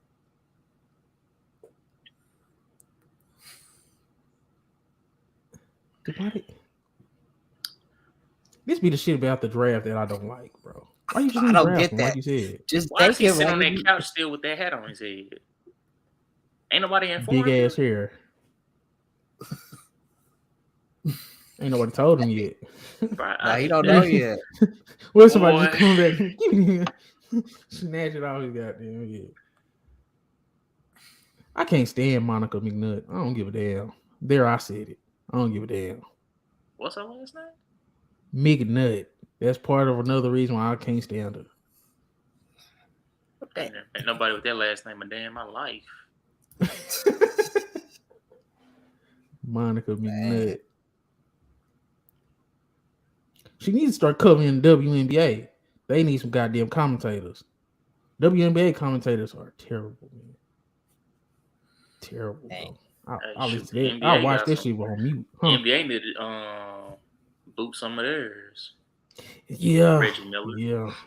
Chris Webber for sure. I used to hate Grant Hill. I still hate Grant Hill. Grant Hill commentate like this the 60s or something. I like Jimmy. What's his Jimmy? The one that played for Dallas? Jackson. Jimmy Jackson. I like him, bro. Like, he a hell of a commentator. I can't wait. I ain't gonna stun. Utah is another team I really, really like, y'all. Especially because you gotta go up against Jokic, right? You got Walker Kessler, you got Lauri Markkanen. I like their front court. I like Jordan Clarkson. I think they go keep Jordan Clarkson. I like Colin Sexton. You can either trade them or do whatever. But Utah got a chance to be a goddamn top 18 seed team eventually. I think Lauri Markkanen gonna be like that. I ain't gonna go too crazy with it, but I really like Lauri Markkanen and Walker Kessler as a front court. If they go, they need Casey Wallace. Casey Wallace right here. Casey Wallace right here for Utah. That'll be the perfect pick in my opinion. Scoot Henderson nose is huge. That boy nostril, boy. He say shotgun shells of his nostrils. Oh my! Y'all see this commercial? Y'all see the Scoot commercial? Nah, Was that his little sister? I don't know, but that boy knows it. Boy, boy got a snout. I thought he was on another commercial. I finna say, he got 2 commercials already. But you know, Scoot was the NBA darling because he was one of the first ones in that G League Ignite program. He came in like he was supposed to be a junior in high school, right? He was playing in the G League. Oh, yeah, I seen they were saying somebody he was 17 or something. Yeah. He got 2 years.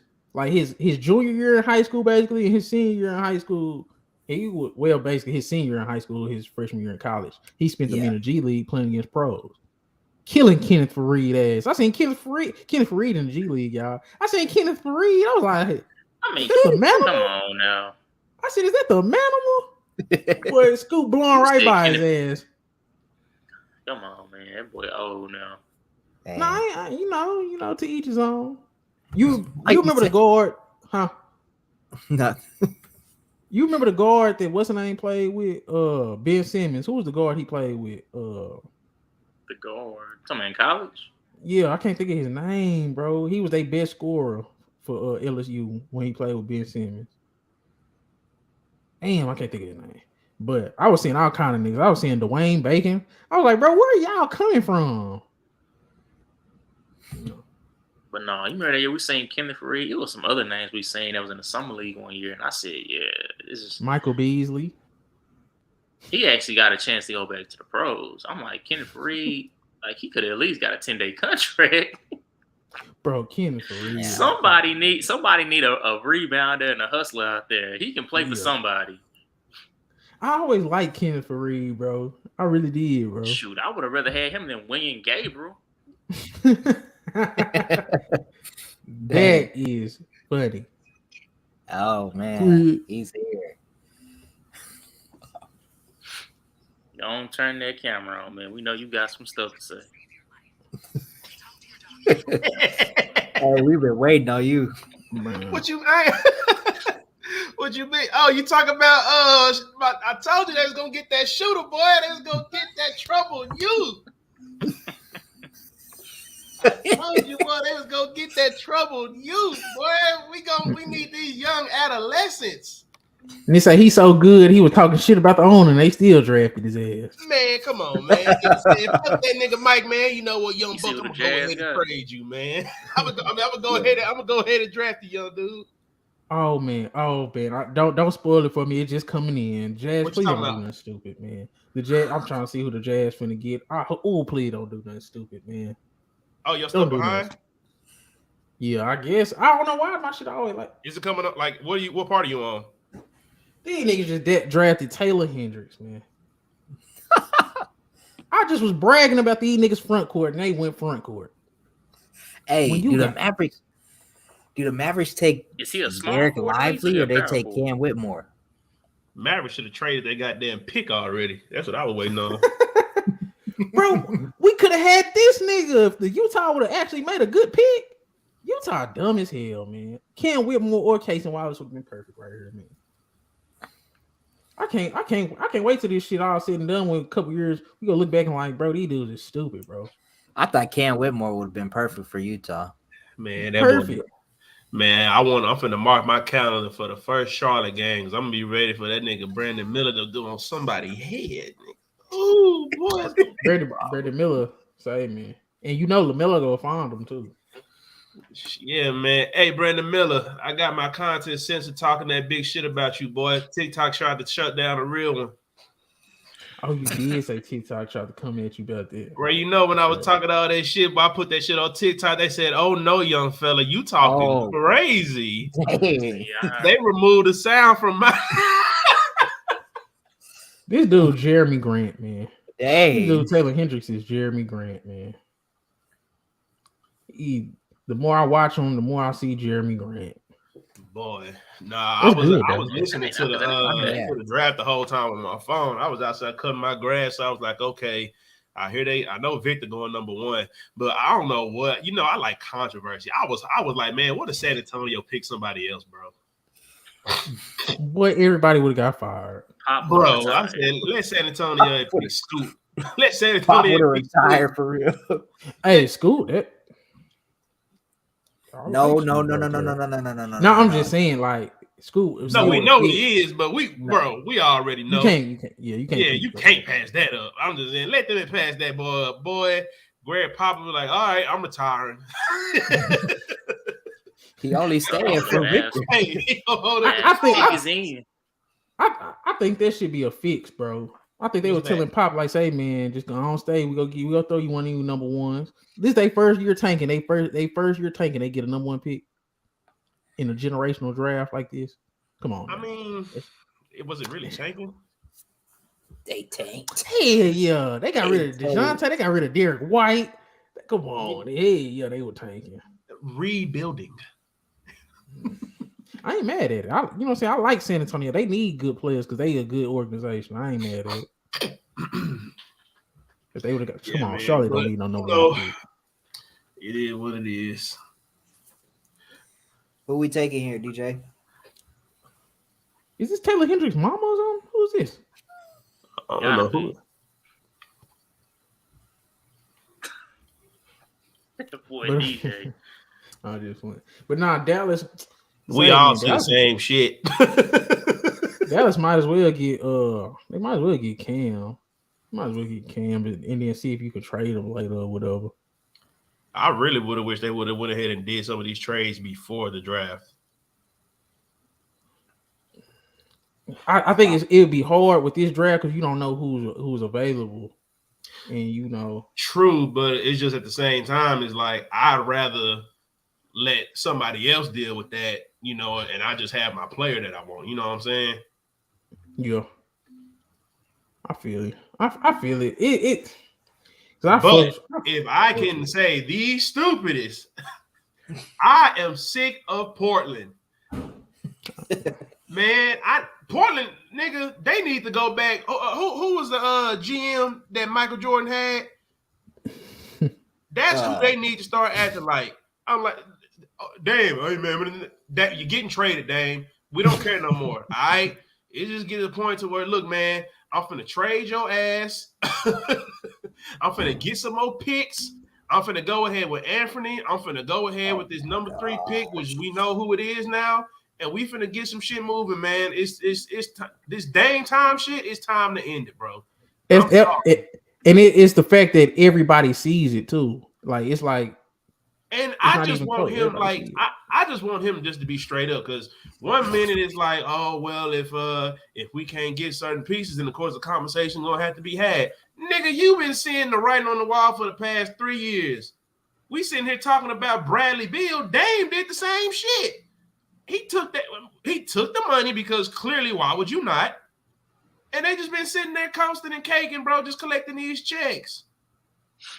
So I'm just like, you know what I'm saying? Hey, I'm more proud of Bradley Beal for like, okay, I already know what it looked like, what the writing on the wall is. Let me go try to go to a contending team. Dame ass finna sit down a goddamn 10 seed at best for the rest of it, man. Come on. And the crazy thing too is, Chris, Dame in Portland is way different than Bradley Beal in Portland. I mean, Dame in Phoenix is way different than Bradley Beal in Phoenix. That'd have been a whole different thing. He's a whole different level of player, but he wouldn't even ask out for a trade. You let Bradley Beal go get a chance? My thing is, bro, I'm not even saying it necessarily had to be Phoenix. It just need to be to a contender. Just get the fuck out of Portland, bro. I'm sorry. But see, now it's like, where are the places he can go and actually compete for a championship? Miami and Philly, them the only two I can think of. Miami, Philly, that's really it for me.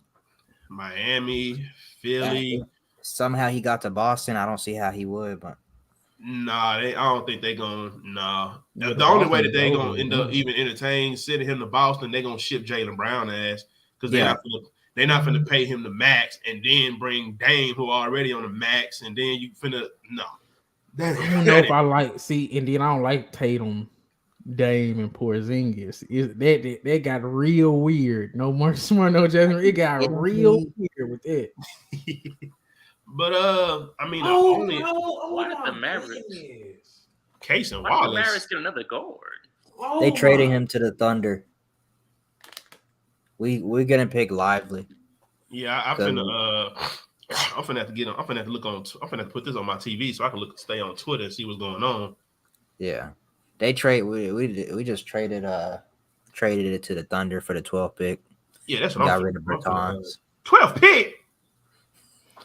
So we about to pick up Dereck Lively.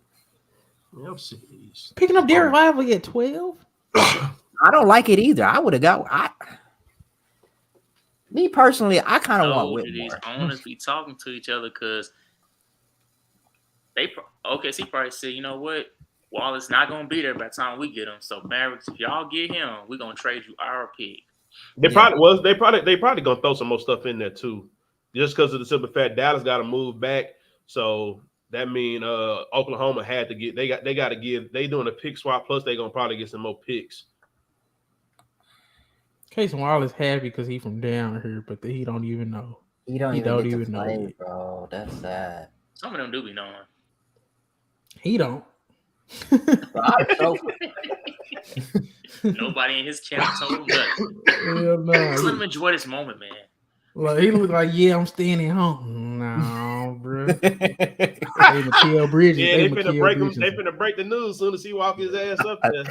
Watch how his face change because he think he playing at home. Why is OKC getting another guard though? Yeah, OKC, bro. These teams is fucking. Oh, sorry. If I was OKC, I would have taken Lively. This shit is stupid, bro. If I'm okay. If I'm the Mavericks, I would have just took Whitmore right there. And if I'm OKC, I take Dereck Lively. And I let the Magic take Cason Wallace. Easy. That's right there. What should have happened? This be the craziest thing about the draft. Because sometimes it'll be a draft like this where none of the niggas go where they supposed to go, man. And it's just like, that shit go hamper some of these niggas' development, bro. Because it was like, bro, how many picks we in? We in 10 picks? It's like 4 or 5, I think, just wild as hell, man. It's a bunch of guards that gone off the board. This was a good ass guard draft. I was about to say it's guard heavy, but and they kind of fly. He kind of fly. My nigga Case and Wallace fly. That nigga from Richardson though. Remote that, man. Oh, that's where you from? Yeah.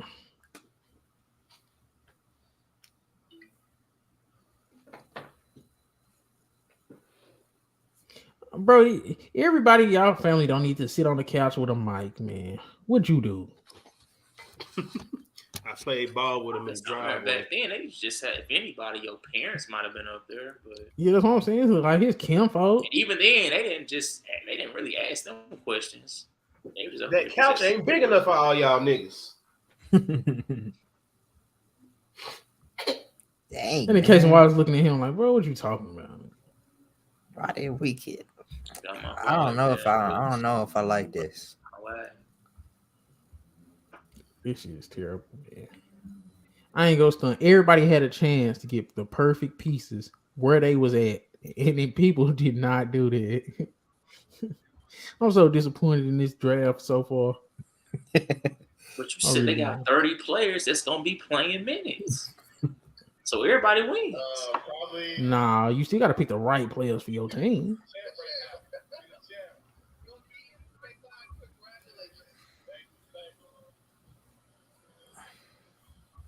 Is that his brother up there? I don't know. I don't got the sound on. Who is Orlando taking? A perimeter scoring wing.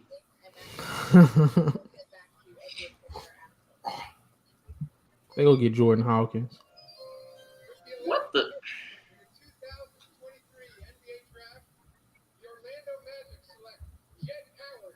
Oh, they showing for 24. Who did they take? I heard it on Chris. Who did they take? Oh shit, Jett Howard. Jett Howard. This draft is terrible. This draft How did Jett Howard go that high? This draft is terrible.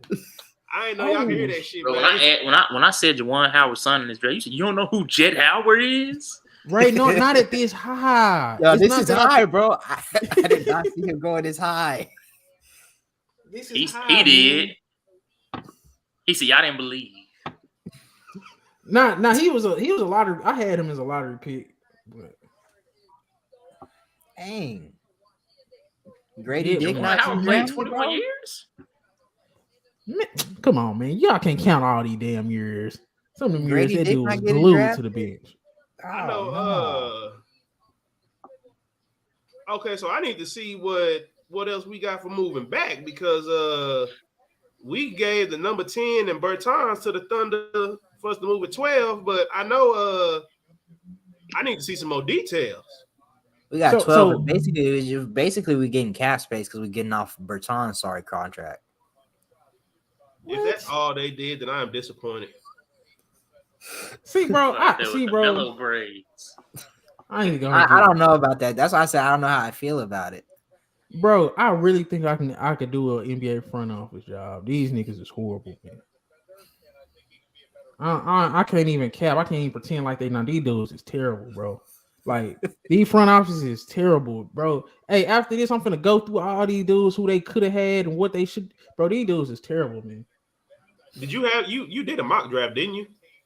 I didn't do a mock draft because these too many people was all too crazy. I did a top 5 at every position though. Yeah, I saw that. But no, I ain't do no mock draft. I'm gonna go back and do a goddamn draft grades though for sure. Because the mock, do a draft grade for real. Because these motherfuckers don't never. When you do a mock draft, this shit don't never be like the damn mock. Because these dudes always do stupid stuff. All these dudes do stupid stuff every year. Every year. Jett Howard, number 10. How tall is he? He's tall. He like 6'8".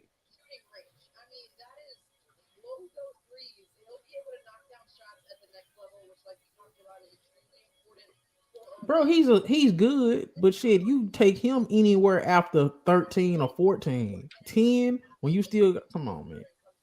Jordan Hawkins would have been perfect for me. Orlando said they see something you don't see. We ain't finna act like pre-Palo. Orlando went out here doing stupid shit too.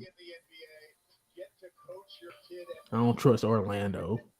I don't trust Orlando because they made one good pick, the only pick to pick Paolo Banchero. About 19 NBA seasons. That's crazy. Everybody thought that. Well, it depends. Let's see who OKC finna pick. They don't point out one All-Star in 19 seasons. That's crazy.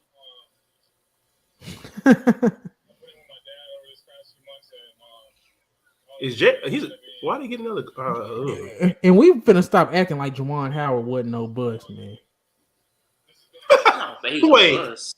Man, that nigga was a bust, man. How was he a bust? Didn't he go top 10? He went top 10, right? He's part of the Fab Five. They were saying this. He was the least talented out of them. Like Jalen Rose better than him. He went higher than Jalen Rose. He was more talented than Jalen Rose.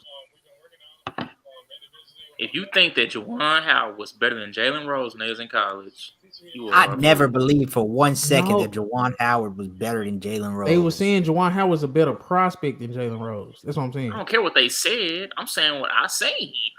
Did you watch? That's what I'm telling y'all. I'm telling y'all where they had. I'm saying Juwan Howard was a bust. Marcus can be a bust too. Because they said he's gonna have a better career than Tim Duncan. So yes, what we gonna say about that? Yes, he's a bust. How's he a bust? Your expectations. If you don't meet or exceed your expectations, you are a bust. Life still goes on, but I'm still gonna call you a bust. Tim Duncan was gonna become the best power forward of all time. Ray, that ain't got nothing to do with me. They said he was gonna be better. He's not even a fraction. We don't talk about Marcus Camby. I don't know why we talking about Marcus Camby right now. I don't see how you so if uninformed people be given, so if uninformed people be an all-time great as a top 10 pick, you a bust. Depending on what they say, you go be. It depends on your. What did they say about Juwan Howard? I never heard nobody else say he was going to be an all-time great. He went number 6 overall. Whoever said he's going to be an all-time great? Find me that article. Bro, one-time All-Star, number 6 pick. That's not good. You think that's the worst as a top 10 pick? No, oh my God. Say, bro, just if you want to argue with me, just say, hey, just say, hey, I want to argue. I with didn't you, expect you to say that. I ain't never heard nobody call Juwan Howard a bust. He's had a solid career. I kind of agree with what DJ's saying. Like, if you can, like, if you a number 1 pick or you a top 10, you like top 5 pick, and you just have a solid career. If I'm drafting you in the top 5, I'm not expecting you to have a solid career at the bare minimum. Like, I'm expecting you to do a little bit more than that. This dude rages. He chatting, man. Okay, wait. So is Andrew Wiggins a bust? Bro, Andrew Wiggins has been an all-star 20-point per game scorer in this league, man. No. But he was supposed to be the Maple Mamba, DJ. Here's what I'm saying. Juwan Howard and Jalen Rose in the same draft. Jalen Rose went 13. Juwan Howard went 5. That's what I'm saying. He was never supposed to be over Jalen Rose. That's really my main point. I guess I can't call him a bust, but it was like, how did he go over Jalen Rose? That's all I'm saying. Yeah. Oh no, I mean, he started out solid. I don't know if he had an injury or something in there that changed something, but he definitely started out the gate on the right path. Came out first year 17-8. Next year 22-8. Okay. Next year 19-8. Next year 18.5-7. Like his years with Washington was his best years. Right. You got to remember when I started watching basketball, bro. This was like around 04, 05, the Houston, Dallas, yeah. Then the Miami. I'm thinking about the old ass Juwan Howard. That's on me. I'm tripping. But that was like 10 years of him sucking. Like 10. I've seen he was a role player by that time. I mean, you gotta realize, bro. You gotta realize. I was young. I'm saying. You remember how you used to always laugh at me when you said Dirk was the greatest Maverick of all time, and I used to bring up Mark Aguirre, and he was like, "Who is Mark Aguirre?" And I'm like, "Bro, he may not be better than Dirk, but go do your research on who Aguirre was." And you looked at his numbers and said, "Whoa, I've never heard of this dude. I've never heard of this Maverick, and he was this good." Because most people just remember him when he won championships with Detroit, but that's when he accepted a smaller role to win. He could have easily went to Detroit and said, "Dude, I'm the best scorer on this team." Easily. But that wasn't going to win them championships. So he literally had to change his whole role up and say, you know what? I was on path to be a Hall of Famer, but now I'm going to sacrifice that because I want to win. This Mark Aguirre the other day, he said the dude they traded for him was better. Just Mark Aguirre fit better. I can't think of his name. Wait, what you said? Bro from the Jet, they traded for Mark Aguirre. What was his name? The other dude he was a hell of a scorer on the wing. He had beef with Isaiah Thomas. No, the one with Utah. Yeah. I can't think of his name now either. But no. Aguirre was he brought more to the table. He was a scorer, one of the greatest rebounders during that time. One of the best post players during that time. Adrian Dantley. There you go. Dantley was a great scorer, don't get me wrong. But you can't it's arguable to say that during Aguirre's time, he was just as good as a scorer as anybody in the league during that time. Man, I don't know. Adrian Dantley got them 2 scoring titles. Go look at if you forgot what Aguirre did, go look at what Aguirre did. And he took the Lakers when they was the Showtime Lakers to 7. The only reason why Mavericks didn't win nothing in the 80s is because of the Lakers. Because they would have got to the finals, they would have for sure beat some of them East teams. I mean, when I went back and did my research, I like Aguirre, but I was just saying Chilltown said Adrian Dantley was better. Just Mark Aguirre just fit better. Whew. How you feel about? Dantley wasn't going to change up his game. Nor was he going to bring stuff to the table that they needed. They needed rebounding. They needed somebody that was going to be out there do the dirty work. Dantley out there trying, but I'm giving you 30 points a game. We don't need that. I like Dereck Lively right here. I like Dereck Lively for the Mavericks, but it's just like I feel like a lot of these niggas just went too high. Coulibaly went too high. Ausar went too high. Goddamn Taylor Hendricks. Well, I ain't gonna say he went too high, but just I don't like a lot of these fits. Look, Chris, I ain't gonna lie to you. I feel like Cam Whitmore still would have been a better pick. I don't know what the medicals are, I guess, because clearly something is wrong if he falling this hard. Wait, am I? He averaged 5 points and 5 rebounds?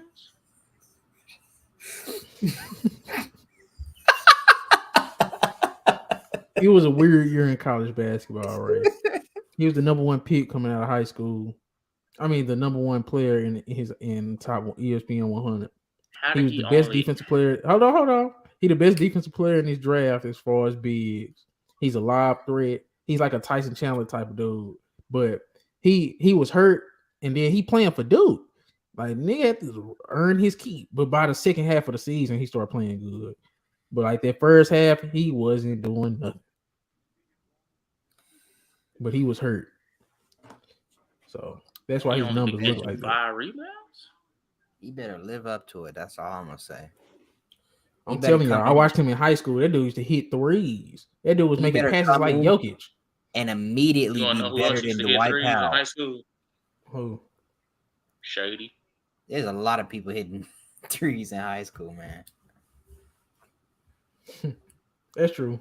I ain't got nothing to say about that. That's true. I think Dereck, if you look at Dereck Lively jumper, like it looks good. Like, they playing it now. That wasn't in. That was a workout session. But hey, come on, bro. Look at the jump. How many big men you know with a stroke? The fact they had more workout session on tapes they were showing and actually in game, I'm concerned off that alone. No, he bro. See, that's what I'm saying. I watched him in game in high school hitting the corner 3, man. I watched him in high school running the break. Was he NBA ready in high school? Not from a physicality standpoint, but his skills. I don't know about this. I hope he turns out great. That's all I'm gonna say.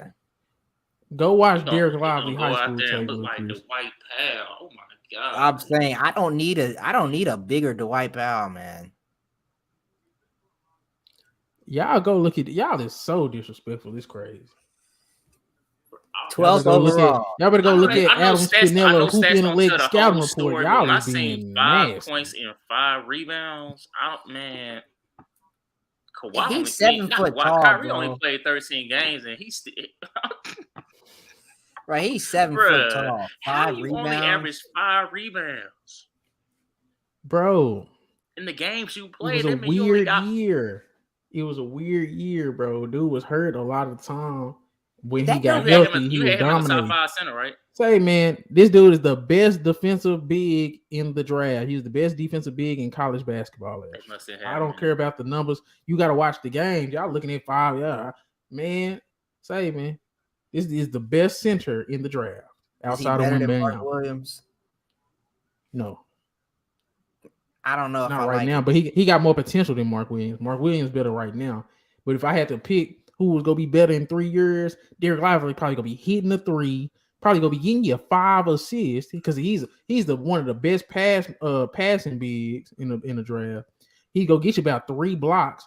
Like, dude is like his timing. He's a switch defender, look, Chris. He can guard on the perimeter. He can guard guards. I need to see it. I'm gonna be watching him closely. You will, but I feel like he could be hitting the corner 3. He gonna be a good playmaker, a lob threat. He's like, what more do you need next to Luka? I'm gonna be watching him closely in the summer league. Him and Jaden Hardy better take him to the title. And Josh Green need to play another year. I'm sorry, Josh Green. Him and Josh Green, who asked we need to be on. Let Dereck Lively get his feet under him. Jaden Hardy and fucking Josh Green, don't be going out there looking like a scared little boy, man. That's what I'm saying. We need a center. He's supposed to come in and play. Like, if you he gonna be able to come in and play. He gonna come in. He gonna block shots. He gonna come in and make the right passes on the short roll. I think Dereck Lively gonna come in and actually be good, bro. I really do. He was the top player coming out of high school. He's number 1 ESPN 100 in one of the most stacked classes in the last 5 or 6 years. He's number 1. Over Keyonte George, over Anthony Black. College averaged 5 rebounds. But that's what I'm saying. You got to take consideration the situation. I remember the situation that Dereck Lively got hurt. Derek Whitehead got hurt. Like, it was a lot of stuff going on around that time. But what he's the reason why they end up making the tournament, and he's the reason why they actually won a game in the tournament. Dereck Lively changing the game on the defensive end.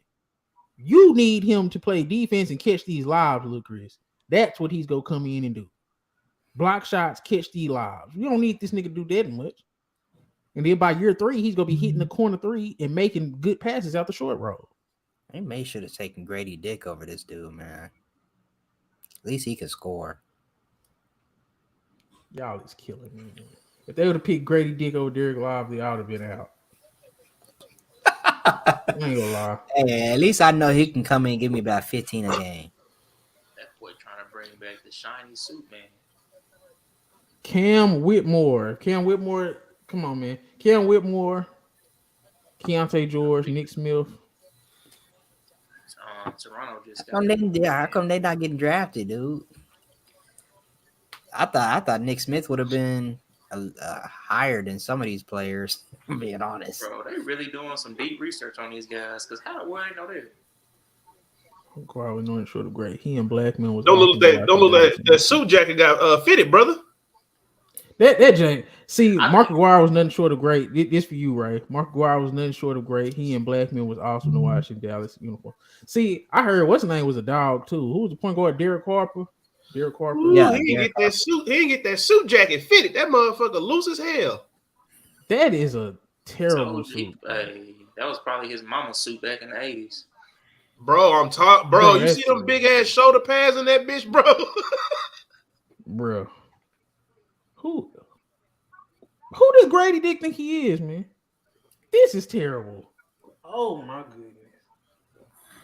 Leave him alone, man. For what?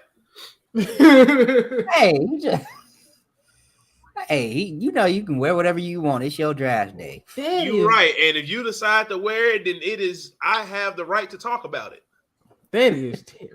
Man, some of these suits worse than the 03 draft. No, LeBron's suit was huge. Bro, you remember those suits used to be big as hell, prom suits. Bro. They used to go to NBA drafts with prom suits on. Steve Harvey suits. Hey, we're gonna talk about these trades. Yeah. Who just did a trade? I'm talking. No, we're talking about just like the ones in general, like the Porzingis, the Poole, the Chris Paul. I like it. I'm probably gonna get off camera though. I like there was one trade. What was the Memphis trade? It was Marcus Smart. They got Marcus Smart for Tyus Jones to Tyus Jones to Washington. He went to Washington. I ain't gonna lie, bro. The Jones and Poole show. That is gonna be terrible. Washington Wizards go win. And Washington Wizards go win 8 games, man. Washington Wizards win 8 games, man. Bruh. They about to trade Kuzma too, I think. I think Kuzma a free agent. Kuzma a free agent. Okay. He coming to Dallas. Man, they winning 8 games, man. I love Kuzma in Dallas. I love him in Dallas. Yeah, I'm not playing. I want him in Dallas. Okay. Well, you clown on Kuzma all season, DJ. I ain't trying to hear that you fake. They clown on him since he stopped showing up in the Lakers, man. I ain't trying to hear that. When have I clown Kuzma, man? I was telling you Kuzma was closing out games instead of Bradley Beal. Now I'm clowning Kuzma. Here, see, look, bro. Hey, he was saying Kuzma was better than Beal. That's what I'm saying. But now I was that was him being disrespectful. He wasn't bigging up Kuzma when he said that. He was laughing about that. Man. You see that? But nah, this was a terrible pick. Grady Dick going to Toronto was terrible. But I liked it. The trade. I like what to do right now. They don't know. Yeah, they just getting people. So why would you get Grady Dick? What do they need? They probably don't need nothing, but this is when you take the best available, which is Cam Whitmore. Something clearly is wrong with him. And that's why I be saying, like, sometimes some people just be overthinking it too, though, Chris. Like, come on now. How messed up is he? He's an elite athlete. How tore up is he? Like, I just seen him dunking a month ago. I was gonna say I just saw him doing some dunking or something. Who you talking about? Cam Whitmore. Zion need to go, man. I'm so sick of Zion, bro. See, I think that they need to trade. I'm so sick of Zion. They need to trade something. Zion got to go, man. That's a nasty dude. What do they look for in return for Zion? Boy, I want a Rudy Gobert package. If I was trading Zion, I would have traded him for the third pick and got Scoop. But you still can do it. You still can do it. Like, they still can do it, I guess. Can do it. It just depends on how they looking. My thing is they winning a championship with Zion and Dame. Man. No, they're not. But that'd be my thing, bro. Like that's the thing that kills me with Portland. You said what? And lately, Dame ain't been out there enough. That's what I'm saying. Like, what can Portland do to be like, hey, we keeping Dame and we go trade for this, and that? I don't know, man. You might as well keep your young core because they at least have potential. Dame is over the hill on his potential, in my opinion. Hey. I don't even know who they done messed up this draft so much. I don't know what's going on, man. We could talk about the trades because and we just will wait for somebody to get picked. But Ray, you was talking noise about Marcus Smart going to the Grizzlies. I liked it, bro. I liked it, man. I seen everybody. I think people forgetting so fast. Like, I don't know. Bro, he's not gonna do what he did. He thought he was the man in Boston because he was there first, man. Let's just go on here and call a spade. He's not gonna do that in Memphis. That man never thought he was the man in Boston because they was trash before Jalen Brown and them got there. How you gonna be a man or something and y'all wasn't winning till the other guys got there? Dude played with it's Avery one Bradley thing when he came. And him and Isaiah Thomas and Avery Bradley went on a run. What are we talking about? No, Isaiah Thomas had an MVP season. And Al Horford. That's what. Bro, you trying to put Marcus? That's crazy. You trying to put Marcus? Smart. You said they wasn't winning before Jalen Brown. Now I'm talking about. I'm telling you. So he was. What was he contributing? Marcus Smart been starting ever since he got there. Isaiah Thomas was dragging them dudes, man. Come on. I'm not saying he was, bro. Say, man, you done played basketball. You know what intangibles, leadership, defense, everything that Marcus Smart bring, bro. Quit acting like Marcus Smart a scrub, bro. You tripping. You know that dude ain't no scrub, bro. Come on, man. Wait, you like the trade? When Smart first got in the league, DJ, what was we saying? When Smart first got in the league, what was we saying about Smart, DJ? Or have you forgot? What you mean? He is not going to be around long unless he starts improving his game. All he was defense. He didn't bring nothing else. Shooter. Now he's a good shooter. He even got better at passing. I'm saying, you talking about Smart like Smart was there, man. He brought the intangibles. Bro, we was talking about he was on his way out the league in his first 2 years. Marcus Smart was going to be the first pick in the 2013 draft before he went back to college and was fighting with a fan, man. Come on, we were not going to do this. And that would have been ugly. Anthony Bennett went number 1, so no, it wouldn't have been. So Marcus Smart impressed you in college? Yeah. Oh my goodness.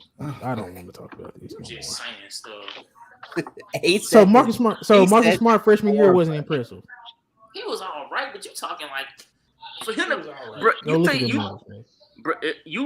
I know you graded him off of that I know you graded him off of that 2013 draft, but if you look at the all-time number 1 draft pick, you look at him in college and say, yeah, that's number 1 unworthy. Bro, right, I rated him based off the 2013 draft. He was supposed to go number 1. Anthony Bennett went number 1. We wouldn't have been looking at that. That shows you how. Bro, come on, man. Jordan Hawkins is Angel Reese's cousin. This is another bad pick, by the way. I don't like Jordan Hawkins. Bro, you don't say everything a bad pick other than Victor. Well, other than the first 3. They're weird fits. God damn. I just think I don't think Marcus Smart is moving the needle for Memphis, and I don't see the same spot they is this year. Yeah, I don't see what he's helping you with. Listen, you lost Dillon Brooks. What Dillon Brooks brought to that team was very important. We know Dillon Brooks is a weirdo, and he's not that guy. But you're bringing in somebody who's really what Dillon Brooks was supposed to be. Marcus Smart is really those things.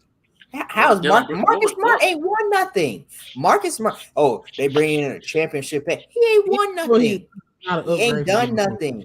They bringing in a same player, Walker, man. bro. They are the same player. But who's better? Who's better?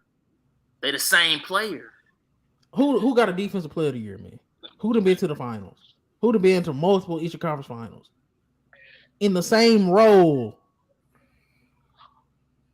If you're banking on Marcus Smart to take you to the next level, good luck. You gotta replace what Dillon Brooks brought, and they replaced it. They got rid of Tyus Jones, man, in a pick, man. Y'all over exaggerating, man. I'm not over exaggerating. Tyus Jones, in my opinion, is about the same as Marcus Smart. Memphis about to have a man. Okay. They not about to have as good of a season as you think they. No. Yeah, what did y'all trying? I think y'all trying to kill Marcus Smart just a little bit too much. God dang, like this dude is just a scrub. He just won a defensive player of the year and was on a finals team. Now he ain't shit. Golly. I think y'all trying. I think the recent was the fourth option. Al Horford was out playing that boy in the playoffs. How you defensive player of the year and you not solely locking up somebody? Bro, hold on. Okay, so first and foremost, we forgetting that he literally lost him a crucial game in that finals when he got locked up by Steph Curry. Dillon Brooks lose the Grizzlies, man. Stop it. He's an upgrade over Dillon Brooks, and they lost Tyus Jones in the pick when they had multiple back-to-back clutch moments. And you talking about he was in the finals, bro? He was there because he was literally on man. They so he wasn't important to get to the finals. Like I said, I'm not gonna kill him for getting locked up by Steph because first and foremost, I don't want Marcus Smart to have the ball in that situation anyway. So I'm not gonna completely kill him for that. Bro, they was trying to get the ball in his hand. He was not giving it up. But again, he got it blocked, got the rebound, could have passed it, and went right back up and got it blocked. We talked about him trying to do a little too much just because his other two players wasn't doing nothing. We talked about that. We already knew that he was doing way too much. But in the same last year, I know that's what I'm talking about.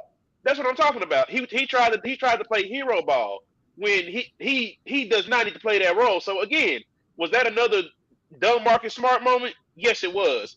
And just replying to Chris, as far as defense or whatever, we all talked about how they whole defense just as a team went down this year. And we already know what it was. We ain't even got to get into it. So I'm not going to sit here and act like that. He just done fell off a cliff.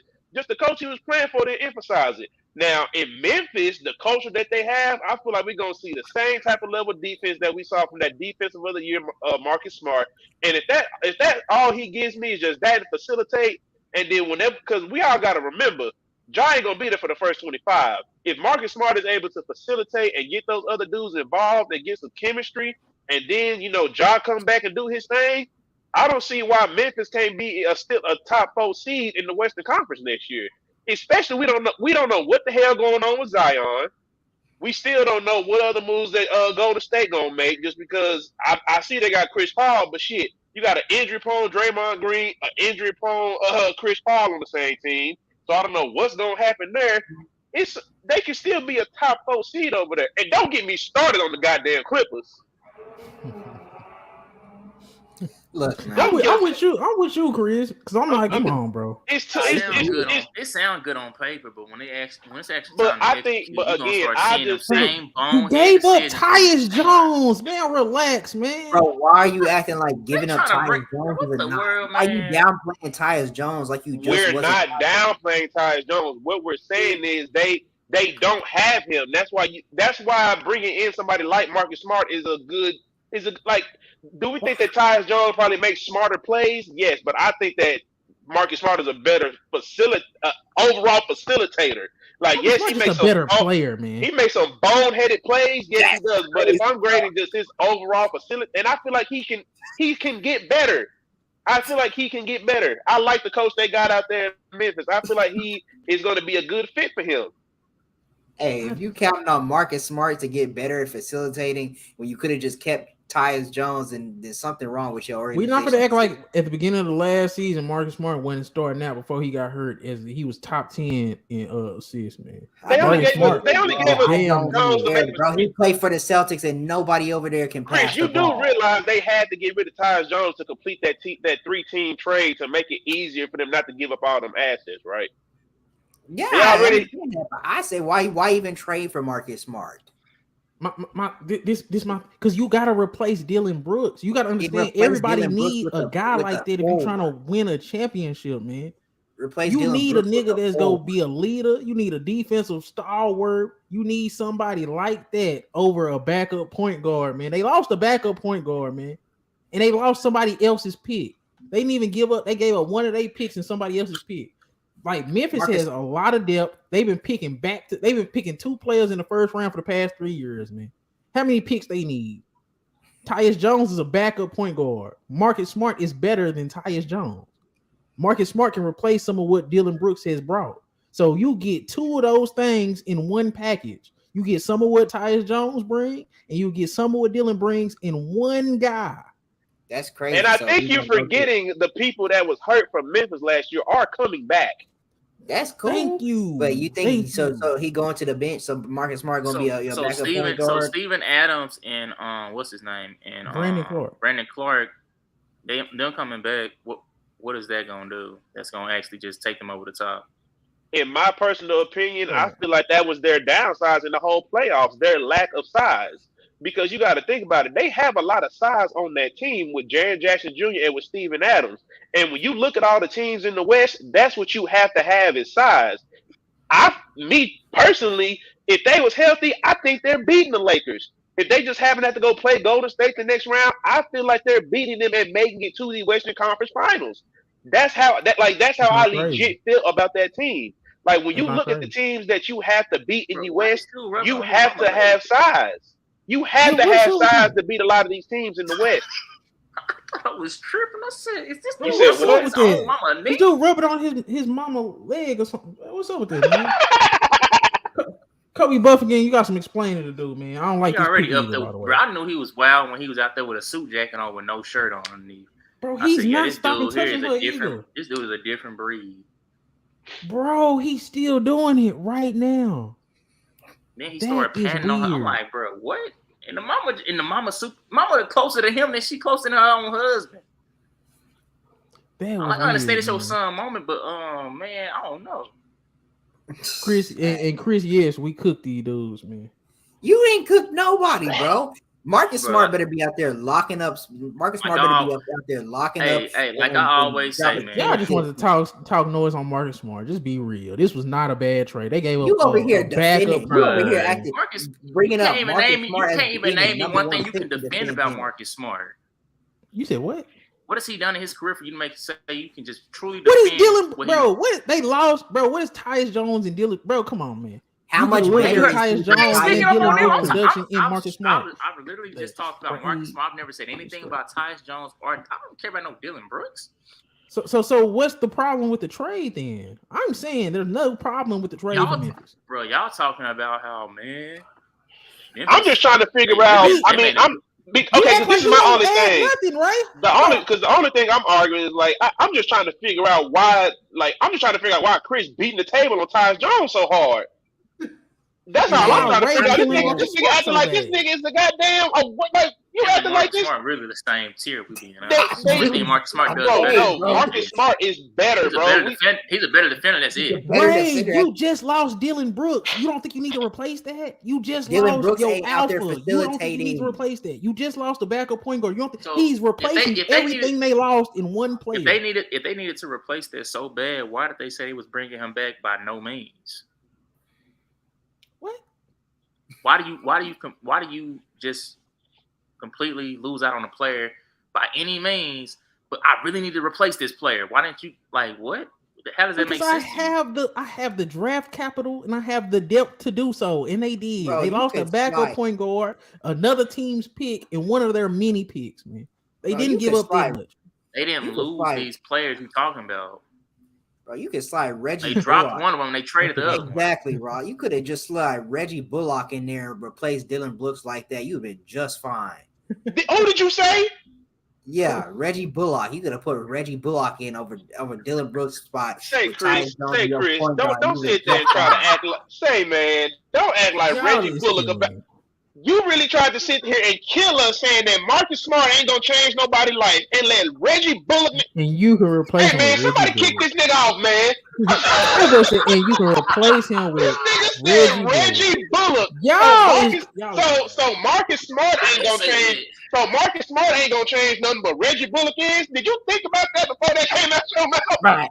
I'm saying you will be the same team if you had Tyus Jones as your facilitator and Reggie Bullock as your defensive wing.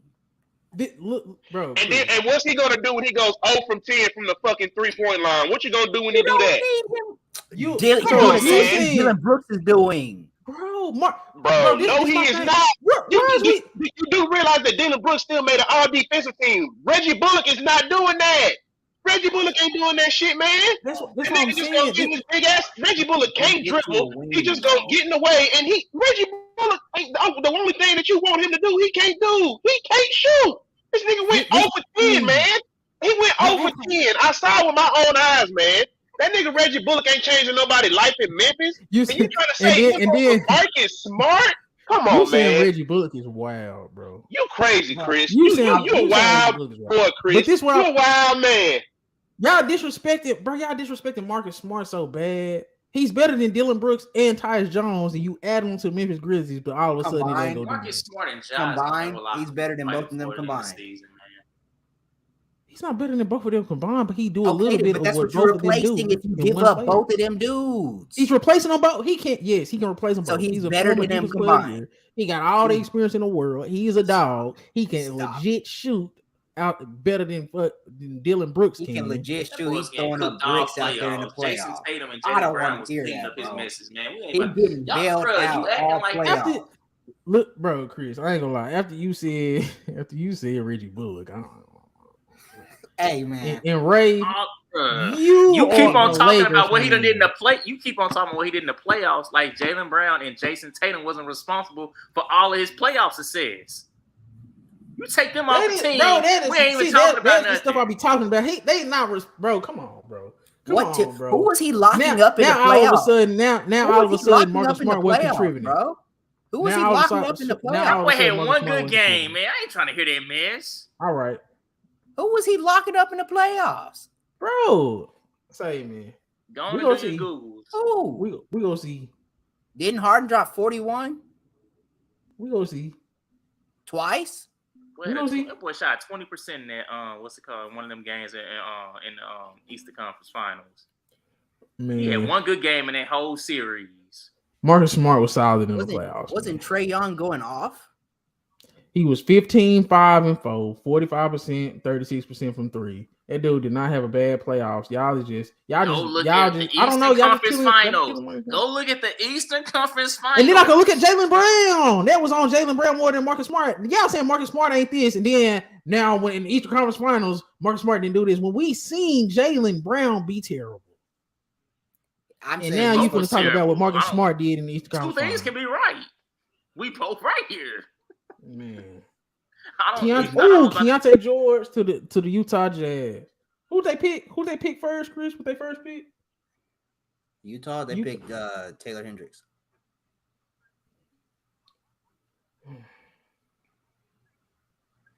They should have got Keyonte George and Jalen Hood Schifino, bro. I said Reggie Bullock, but in reality, if you just get you another defensive wing, you'll be just fine.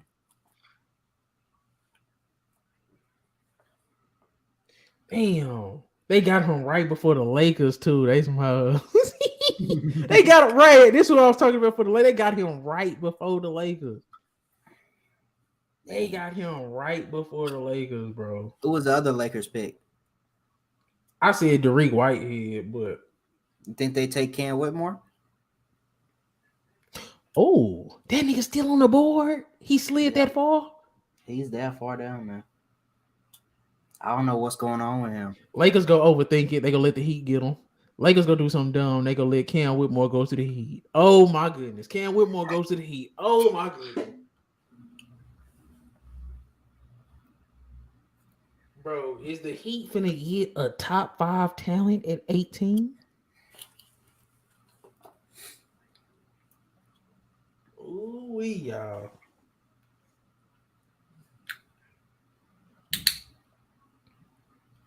I don't know who else for the Lakers. I mean, they just need something. I'm sure they're gonna trade this pick.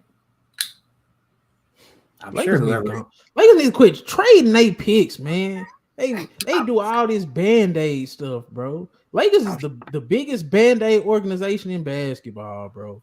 Like they don't. Never mind. They don't want to home grow nothing, bro. Bro, they stop believing in that mess once the what's it called, Shaq and Kobe days. Man, Magic was drafted. They started trying to do it when Kobe was on his way out, but then they ended up trading all those guys away. That's why I like LeBron. That's another reason why I don't like LeBron. I was so pissed when they did that. But that was a good core. Bro, Kobe, them young guys was how Kobe heated. Them young guys, some of the young guys, he's like, they're supposed to maybe be better. I ain't getting better.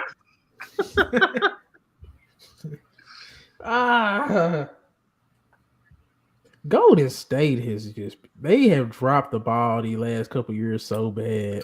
They have desperate. They are desperate. I had to kill Golden State for this trade. This is so bad. And I just think they're declining in general. I don't think the trade bad because I feel like you just getting off Jordan Poole contract. I feel like they go.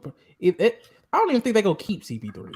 They could probably just be like CP3 go home and they gonna be saving all that money off the books. I think they just was clearing that Jordan Poole contract. What is the point of that, man? Jordan Poole is bad. He's terrible. Yeah, Jordan Poole. You could trade him for something else then. But for somebody you're not even gonna they're freeing up money, Lucas. They freeing up money. They're just freeing up money, bro. But they don't want no. So you can use it on your old Draymond Green and Klay Thompson. That's what you freeing up money for. That would be the mistake. That's why I'm saying it's bad. What would you want back for Jordan Poole? Some type of center. I'd have sent him to the Pistons maybe for one of all them abundance of centers they got. Oh, send them for James Wiseman. Get James Wiseman back. They traded their center. Like I just think Golden State just made terrible decisions, man. And then when they had them draft picks where they had Moody and Kuminga, they should trade both them damn picks, man. But if they wanted CP3 so bad, though, he was never gonna play for Washington. Wait till they buy him out. They could have had LaMelo. It's so much stuff they could have had and could have did. Like they could have had Halliburton if they didn't want LaMelo, huh? Shoulda, coulda, woulda. That's what I'm saying. They dropped the ball. You know, I don't care about Golden State. I feel like, man, I always feel like Golden State was just the NBA's golden boys. Now they finna fall off the map, man. I still like Curry though. I like bashing him later on in his career. He was a hater, man. It ain't hating. It's just it might be hate. The people you hate versus the people you love, man, it's an ugly list. I don't hate Curry. I don't hate nobody, but you the one that got me doing it. You don't say nothing about nobody you like. No, I don't like. No, I can't stand LeBron. LeBron has been one of the. He's been the weirdest thing in basketball. He done helped basketball in a lot of ways, and he done hurt basketball in a lot of ways, in my opinion. Man, you see why don't nobody say they his favorite player. He their favorite player, man. We actually do see that, but I mean, hey man, your boy that you was bigging up, Brandon Miller, said he the best basketball player. After he got killed for trolling and saying it was Paul George, he really feel like it's Paul George, man. Hey, he likes who he likes, I guess. Let's see what these dudes got to do. You like his pick?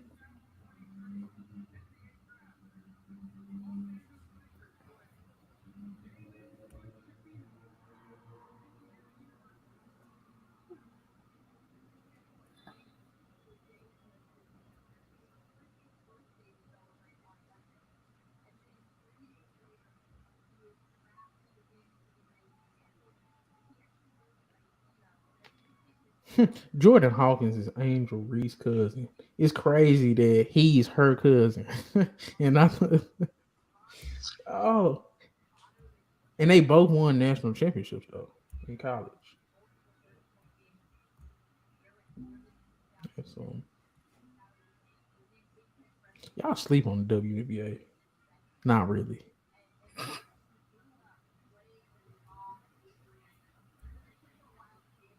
With the mobster. This is a good pick, right? That's a good pick. Jalen Hood Schifino, that's a good pick. He like a Spencer Dinwiddie type of guard.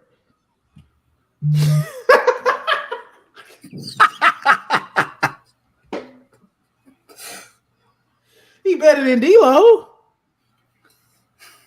Who is? Spencer Dinwiddie. I'll take Spencer Dinwiddie over D'Lo. DJ. I don't no, care. I'm taking Spencer Dinwiddie over D'Lo.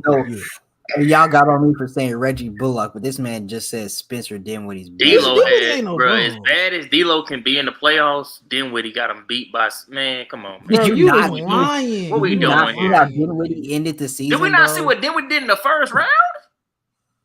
Did we not see what, bro? Hell no. D'Lo didn't save us in some of those games in the first round. Man, and the rest of the D'Lo, how many good games D'Lo had the whole playoff run, right? Better than all the games that Dinwiddie played. Man, those 4 games that he had that was good he was really the best player in those games that he had as good games. Dinwiddie wasn't the best player in not one playoff game. Dinwiddie's numbers wasn't even that. He didn't play that bad. I felt like he didn't. He didn't play that bad. You ain't be believing what you saying some of the time, man. Y'all think Spencer Dinwiddie? Bro, I feel like D'Angelo. Bro, y'all okay. You go get cooked for this. Dinwiddie one of the worst. Dinwiddie is one of the worst playoff performers in the last 2-3 years. We're not about to sit here and act like he ain't. D'Angelo. Y'all is crazy. Y'all are you stuck on last year. What did Dinwiddie do with the Mavericks? The Mavericks, he played good in the Jazz series.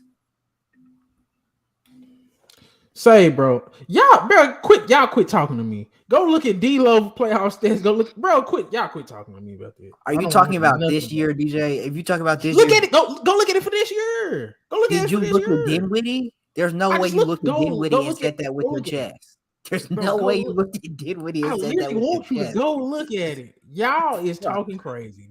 I just looked at D'Lo stats and it was so nasty. I got off. I clicked off. I heard him clicked off. Like it was a virus or something. I heard it up and clicked off. D'Lo is terrible in the playoffs, bro. I would take Spencer Dinwiddie. Y'all have me thinking I'm crazy, man. Bro. If I pull up these stats and you wrong, I don't want you to say nothing else. Please pull them up. I legit want to hear your opinion. That dude, I told you my opinion. Go ahead. Let me see if it changed once you look at these numbers. Because y'all memory be, I don't know. You didn't watch the playoffs, clearly. You didn't watch him with the net. He played terrible. He didn't play great, but he played better than D'Angelo Russell in the playoffs. Got cooked by Kyle Kuzma? Say me. He got cooked by Kyle Kuzma. Yeah, I love D'Angelo Russell. Terrible playoff performance, man. DJ, you talking crazy, man. Go look. Let me just pull up these stats. Oh shit! Who Chris gonna try to defend now? Chris, no, let me ask you. Let me ask you: Spencer Dinwiddie or D'Angelo Russell in the playoffs? It's past playoffs. Just past playoffs and overall. Ooh. Hey, thinking about this. Well, if you ask me who I want going forward. Because that boy D'Angelo Russell cost himself some money. That boy D'Angelo Russell cost himself some money. That dude was. It's one of my favorite players. I love D-Lo. Terrible playoff player. Yeah, and then I think it's just, I think it's really just I think because when was the last time? But he hasn't made it to the playoffs when he was with Minnesota, did he? Yeah, he did. That's when they lost. Oh yeah, that first round he played terrible. DJ, oh my gosh, come on, man. What? This is what you want out of Dinwiddie. This is his playoff stat. Game 1, What? 14 points, 4 turnovers, 1 for 5 from 3. See, you being fake. Go through the whole playoff run. Oh, he had 7 assists. He had 7 assists. Okay, D-Lo played 16 games, y'all. You want me to read the next game for Dinwiddie? How 12 you gonna compare points. 4 games to 16? Yeah, I was about to say, like, dude shot 31% from 340. D-Lo, the main thing, if we being honest, the main thing that really cooked D-Lo was that last series. Yeah, I was about to say, That's if we gonna compare something, I feel like we got to look at the first 2 series and go from there, because we know if we look at that Denver series, like it's no conversation to be had. Okay, we'll just compare the first round. It don't even matter, bro. Come on, man. Dinwiddie's better than D'Angelo Russell, bro. No, I'm not even gonna care. No, he's not. They average the same stats, and I'll take Dinwiddie in the playoffs.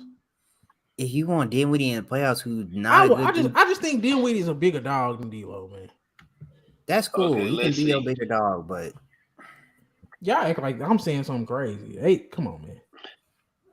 All right, so let's see. So against so in the series against Memphis, let's see. So game 1 he had.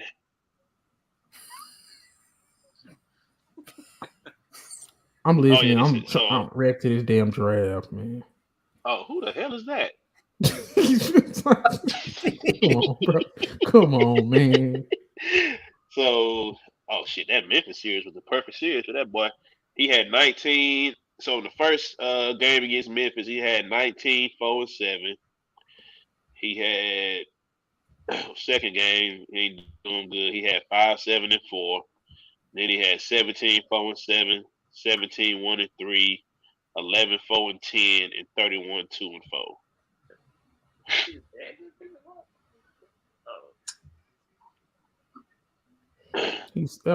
Only thing about it, oh my god, oh shit, no, ooh. I gotta look at these. That nigga was 18% from the floor. God damn. Come on, man. Yeah, that's the only thing. I mean, he had some good scoring games, but his best game, he went 40. The best game he had was that game 6 when he went nuclear. He went 12 for 17. But before that, he went 4 for 11, 7 for 15, ain't terrible. But then he went 5 for 14, 2 for 11, 7 for 17. And then this game he only took 7 shots. Oh, that don't count. That don't count. 7 for 17, that's 41%. So, he only had just one spectacular game in that series. That's literally the same thing for Dinwiddie, but he only played 4 games. Yeah. His best game was a closeout game, and that wasn't even impressive. Man, but y'all trying to act like I'm crazy. They do the same thing in the regular season. And come on, option. Oh yeah, hold on. Second or third option, taking 13 shots in a closeout game. He's a second option. D'Lo is not even close to that, and they averaging the same. A third option is not close to a second option. D'Lo's not a third option. He was supposed to be. Shit, who was the second? I don't even know who was the second option in Brooklyn here, because all I knew was it was Bridges and everybody else. It was supposed to be Cam Bridges, Johnson, Dinwiddie, and Cam Johnson. Shit, looked like Bridges and everybody else. Man, Bridges so overrated. They put Bridges on the island out there, man.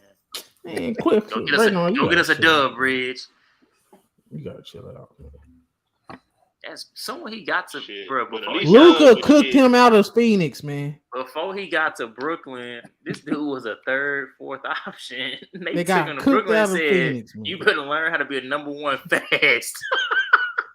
and he failed. I mean, No, these numbers was. He was How showing many up. sweeps in the playoffs? What is only 2 sweeps in the playoffs? They was one of them. He was showing up though. He didn't have no You you killed everybody. Now we praising losing. Bro, you so fake. Yeah, you know, come on, bro. Come on, man. Y'all be killing me, man. Bro, who was his help? Who? The players you be trying to praise, they actually had legit help. He didn't have no help. Who you talking about? Mikal Bridges is help, man. That boy shouldn't even been in that role. Mikal Bridges is help, man.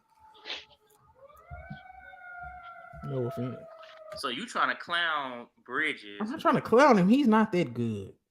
But we bigging up players like Durant, who is supposed to be that guy. Oh shit! After the Golden State pick, I'm off, man. You done did it now. This dude bringing up Mikal Bridges that is disgusting. I don't see how you sitting down with Iguodala and ugly talking Evan Turner talking about how he could be of a guy who you say ain't supposed to be that over a guy who is supposed to be that. That's all I'm confused on. Bro, why is this goddamn draft taking so long? That's what I'm saying. I'm finna get off. I say these guys already know. These guys know who they picking. This dude why is this shit? I'm really trying to remember did the NFL draft take this long? Because I was there. Man, I do not remember the NFL draft taking this long.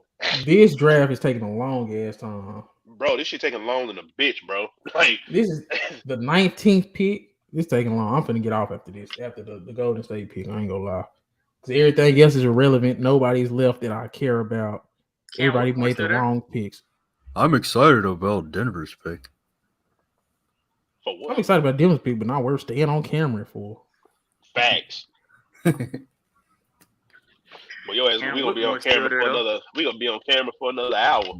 Another hour for waiting on that. They only on pick 19, y'all. We've been live for 2 hours 41 minutes. We did go live before the trade started, though. 30 minutes, man. It took y'all 2 hours and 10 minutes to get to 19 picks. They didn't really start on at 7. Right, man, these niggas be behind, man. They better hurry up with these damn picks. After 10, y'all should be rapid.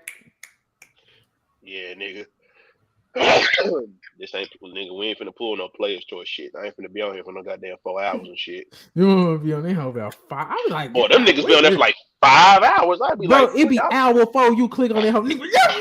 I'm like, God, that was hour 4, y'all. And they still teed up, nigga. I would have been done said, all right, nigga, I'm finna get up out this motherfucker. Y'all nigga. Hey, some of them do be doing that. Everybody don't stay on them other whole folks. Oh yeah, I know, but I'm just like even them niggas that do. I'll be like, my God, like boy, y'all gonna say that good life. This YouTube was playing y'all some good ass shit. You seen that one video when Chill and Tiki got into it? Nigga, which one? Chill started screaming at him. He was like, and they was like, "Yo, Chill, come." He's like, "No, I'm sick of it. I'm sick of this motherfucker." Logic. He calls stuff goofy logic. Bruh, that dude turned into R. Kelly. He was like, I'm sick of it. I was like, bro, calm down. Who said that?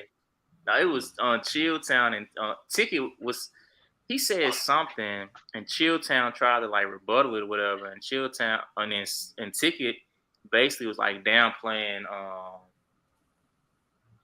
his take or whatever. And I think he called him like an idiot or something, and then Chilltown just lost it. He was like, he said, no, he was like, no, you an idiot, motherfucker. I was like, bro, what? And it was like, Chill, come. He's like, no, because he always think he's smart and everybody else dumb. And I'm sick of it, man. I'm sick of this. Bro, him and Ticket is must-see TV, bro. But y'all done already talked about him getting all these trades and everything, right? I see you just got that trade reaction shit right there. But Brandon Pozumzum, I don't even know how you say that. Podzimski. That's what Golden State just. The fact that ain't nobody getting Cam, man, I'm finna go, man. Santa. Is he the first draft pick since Steve Nash from there? Boy, nah. Jalen Williams from OKC was out of Santa Clara. Oh. I need to start watching college ball again, man. Bro, did y'all see them haul of second round picks that the Suns gave for Bradley Beal? Man, I'd give up 30 second round picks if I had to. I'm not even gonna lie. It's some things I'm seeing nowadays that just made me really question the state of basketball. Like, can y'all remember a time when we was younger where players of certain calibers just was not like they just didn't have the value that they get now? I'm like, who told y'all that y'all are worth this? Yeah. Y'all don't even show up on the court to even like. What arguments do y'all have? Like you ain't won nothing. I thought you ain't been in no MVP conversations. You ain't been in no All NBA conversations. I thought Golden State gave up too much for that nigga CP3. I thought they should have did straight player swaps and left it at that. Mm. I wouldn't have threw in. I mean, the other nigga they threw in, like if you just wanted to get rid of him, all right, cool. But I wouldn't have gave them no picks. I mean, maybe that's just me, and because NFL nigga, they real strategic about how they move them picks around for the most part. So maybe that's just my thinking, as far as when I really look at the value of some of these niggas, I just don't see Chris Paul really being worth any picks. But again, picks ain't as valuable. Picks ain't deemed as valuable in the NBA as they are in the NFL. That's why these niggas just be throwing these shits around like nothing. Yeah, that's true. Second round picks ain't shit. I ain't gonna lie. I mean, they're not. But it's one of those things, DJ. Like they have so many second round picks. Like I said, Washington. Like I can say the same thing about Washington, the same way I can say about Utah. I mean, Utah kind of proved us wrong because what did I say about Utah? I said if Utah really played their cards right, they would have won. Every move they did with Donovan Mitchell and moving Rudy Gobert. So of course, if these picks, I got to go back and look and see who they picked. But I know the first one that you were fucking with. So I gotta go because who they go pick up a Ford or something like that? Who, Utah?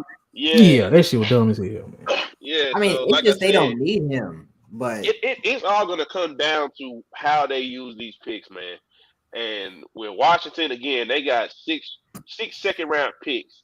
You can package about 3 or 4 of them motherfuckers, turn them into a first with a team, and get a high first round draft pick. And you got some ways you can play with this shit. You know what I'm saying? So it really just comes down to these front offices when it comes down to these moves. Because with the Bradley Beal thing, I do like that they just made it. They gave up second round picks. They didn't give up no first. They gave up second round picks. So in Washington's eyes, they're like, okay, we're gonna take these 6 picks. And I guarantee you, a couple of them gonna turn into some vets, or they're gonna turn into some first round picks in the future. If they do their job right. Which is the same thing I said about Utah, but this shit looking real ugly over there right now. I ain't gonna my only problem with Utah is the only position group I like for Utah is they front court with Lauri Markkanen and Walker Kessler. They could have got their backcourt of the future in the same draft, and that way you would have your backcourt. They could have got Casey Wallace and Keyonte George. They solved your backcourt. You already solved your front court. Now you just probably got to get wings and some depth. But for the fact that you just literally went Taylor Hendricks when he played the same position as Lauri Markkanen with your very first pick, and you didn't get Casey Wallace, and you could have paired Casey Wallace and Keyonte George. That's the perfect backcourt to go next to Lauri Markkanen and Walker Kessler. And you got your three somewhere. You don't think they fine with just Colin Sexton and Keyonte George? Who's gonna pass the ball? I was just about to say, Colin Sexton ain't passing that bitch. Colin Sexton don't pass. Keyonte George, he'll pass a little bit, but Casey Wallace is an actual point guard. That's my thing. They don't got an actual point guard still. People underestimate point guards so much these days, man. Because everybody just want to take shots. Everybody just want to get their buckets. You got to have somebody be like, hey, man, let's get some of these little niggas involved. That's why you see Tyrese Halliburton. That's why you see LaMelo Ball. Like, it's just a different form of basketball when you got an actual pass first point guard. Yeah. Right. So, I guess we can end it with, oh, man.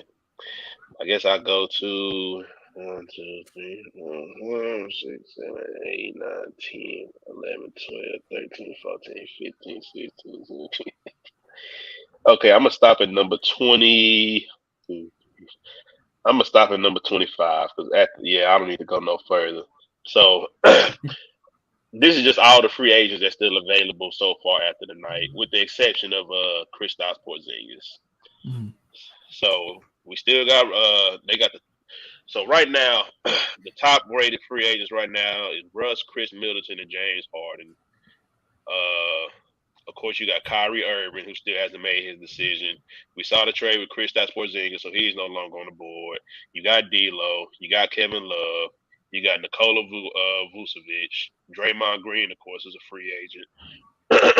Fred VanVleet, Harrison Barnes, Jeremy Grant, Karis LeVert, Malik Beasley, Derrick Rose, Will Barton, Christian Wood, Brooke Lopez, Kyle Kuzma, Jordan Clarkson, Josh Hart, Kelly Oubre Jr. So it's some solid role players. It's some solid pieces there. Well, then after that, I guess you got Josh Richardson in the league. See, some of these dudes just be irrelevant. They're gonna be the 13th man. No, I really thought that Josh Richardson got kicked to the curb because that nigga made me so mad. Josh Richardson, I don't see why he was so bad in Dallas. It didn't make sense. It was disgusting. So, oh man, I feel like it's still a good amount of free agents out there that can make some noise. You know, like I said, a lot of this shit now is just gonna come down to front offices, and because like it's still some decent. Derrick Jones Jr. is a solid role player. I like him. Everybody might not agree with it, but I like him. I like Andre Drummond. He's still out there. The Mavericks damn they was trying to get Grant Williams. I heard in the trade, but I'm kind of glad. I like Grant Williams. I think he would fit. Well, like I said, if they was gonna do it, they should have did it before the goddamn draft. I mean, you still say, man, give them niggas Tim Hardaway. He can't, free agency hasn't started, so he can't actually do it. Oh, well, no, I'm talking about a sport. Do we got some money? He a free agent. He ain't gonna be no trade. He gotta be signed and trade, but do we got some money? Really, huh? They just cleared off some money with that. We just cleared off some money. Yeah, because if you go look at that Bertans contract, I don't know where he got that money, but they took care of that nigga, boy. Wiz is the worst organization we done seen in the past 10 years. Huh? Wiz is one of the worst organizations in the past 10 years in any sport. I don't even know if did they give him that contract? Yes, they got him and Spencer Dinwiddie them contracts. Oh God.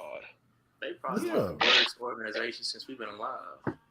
Wizards is terrible, man. They wasn't that bad when they had John Wall. You know what though? Oh, you know what I was talking. You know what I was thinking about though? I was like, damn, the Wizards kind of just. I saw certain deja vu, bro. So you know how? Because I think the Wizards GM, like, or the president, whoever, just like got fired or whatever or some shit, like not too long ago. But it happened after the Beal contract. Guess who the fuck I was thinking about when I said Gilbert Arenas? You remember what he said whenever he got that big contract? It was like payback. He talked to the GM. He said, "Say, man, I ain't even gonna be here too much longer. You know what I'm saying? But you did what I asked you to do. You got me out of this Michael Jordan hell. I'm gonna give you this contract. Shit, I ain't gonna be here to see it, but I kept my promise." Yeah, I remember that. And nigga with the Bradley Bill, like, say, man, you got me out of this hell. Ain't nobody talking about John Wall and his injuries no more. All they talking about is your contract. But guess what? We gonna get you sent to a contender. They still was winning 30 games, man. When Bradley Bill was averaging 30, back-to-back seasons of 30 wins, man. Do you not think they had that conversation knowing that he was gonna lose, but hey, I'm gonna get you paid? My thing is, Bradley Bill, I don't care what nobody say. These GMs, bro, they know. Let me ask you something though, real quick, Chris, because we talk about Bradley because this is how bad their contract is. Is he better than Gilbert Arenas was? He's not. Is he better than John Wall? But this is my thing. Is he better than Karan Butler or Antoine Jameson? The only reason why that I'm saying that they even gave it to him just because he was there. You know what I'm saying? And I think it would have cost them more. No trade. It's the money is bad, but the no trade clause. Now like, come that on, man. was when they showed all the players that had in the NBA history. Oh yeah, it was just like, bro, why is he even on this list with these? They guys? only gave it to him because he's been there for a long time. That's the only reason why they gave it to him. That's the only reason why they gave it to him. He had all the leverage because if he leave, what else? What you gonna do? Nigga. That's what I'm doing. It weren't but the only thing was I'm not even playing. No, DJ. The only reason why they gave it to him is just because they weren't at the time. Bradley Beal had all the leverage, right? The only reason why they didn't do it is because they did not have as much leverage. Because if you ask me personally, they were not going to get as much that they got for him right now that they would have got around the time, when he was due for his contract, and it would have been, and they could have did a sign and trade. They were not going to get as many picks and pieces that they got for this dude. And I'm just telling you what I know. They got a box of pizza for Bradley Beal still, man. CC's pizza. All I'm saying is, like, you can say what you want to, but the end of the day is that's a hell of a job by the Wizards GM just by getting the haul for Bradley Beal. We keep talking about all that for Bradley Beal, but guess what? We can say this might be the greatest move he may make so far. Now we just got to see what he gonna do after with this, man. Because again, I do not think they was gonna get the same haul. Because when did Bill get that contract? A year or two ago? Imagine if they would have did a sign and trade. They was not gonna get all these picks and everything for Bradley Beal. This is my problem with the Wizards, and it's nothing nobody can tell me about it, man. They blew it up a year after a generational draft when it's gonna be one of the worst drafts we done seen in the last 10 years coming up. Man. They blew this up after the generational draft, man. That's my thing. Everybody was saying you should have been got off Bill. You should have been got off KP. You should have been Dillon. They waited to after the Wembanyama scoop Brandon Miller draft to finally blow it up. That's the thing. I would have sent him. Yeah, I would have sent him to Philadelphia last year. Got Maxey and some cap filler. That is crazy. Like, there's nothing you can do to excuse this Bradley Beal shit, man. That Bradley Beal, it was terrible. But again, I'm just gonna go back to the same thing. You were not gonna get the package that they just got. You weren't gonna get it. You could have got Tyrese Maxey. You could have got Maxey, but Maxey's gonna be stuck out there with who? I don't care. Maxey's a good young talent. It don't not. Yeah, you're rebuilding anyway. Maxey ain't gonna win you no games like that. But you still be able to rebuild with a young. This my thing. You didn't get nothing worth rebuilding with. It's no young piece in Washington you love. Well, man. They got Chris gonna say they got Tyus Jones.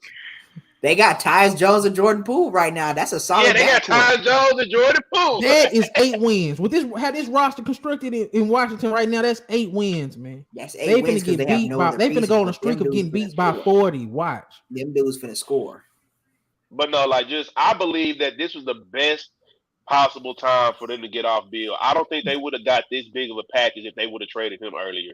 I think this is the best possible package they could have got because I still feel like they wouldn't have got no first round picks, but I damn sure don't think they would have got 6. They got 6 picks. They got 6 picks. Swaps. That shit be no. They got 6 picks plus it's like 3 or 4 more pick swaps. So they took 6 of their picks and then got more pick swaps. That's what I'm saying. Picks to move me though. But DJ, I remember you earlier. You broke it down. You gotta understand the vision of it though. You can package some of them picks, and if it's somebody that you really just see as a generational talent that you want to go get, you can package them motherfuckers into a first round pick. They have enough second round picks to package that into you probably could have had Scoot, Wembanyama, or Brandon Miller, man. You said what? You could have had Scoot, Brandon Miller, or Wembanyama if you just would have did this a year ago. My thing is the timing, the contract, you think they would have gotten the lottery to get them? You think they would have gotten the top 3 lottery to get them? Yes, the Wizards. Yes. I'm just asking. They damn near got them with them dudes. There's an 8th pick with all 3 of them dudes, man. No, like I'm real saying, talk, man, Chris. it still would have been luck of the draw. You know what I'm saying? No, I feel that, but it's just like That's all I'm saying. Like everything about the Wizards is stupid. They did it a year too late. The contract was too big. A no trade clause. It's just everything was bad. I see what you're saying. They reconciled. I really kind of look at it now as that it was all calculated.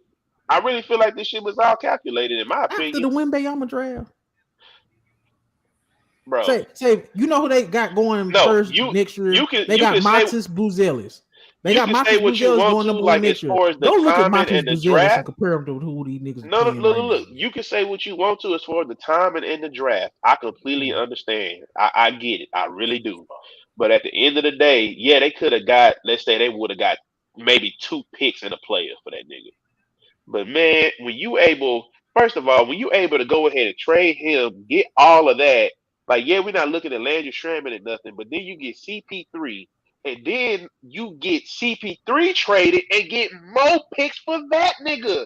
That's what I'm saying, Chris. Because you hanging on the pick.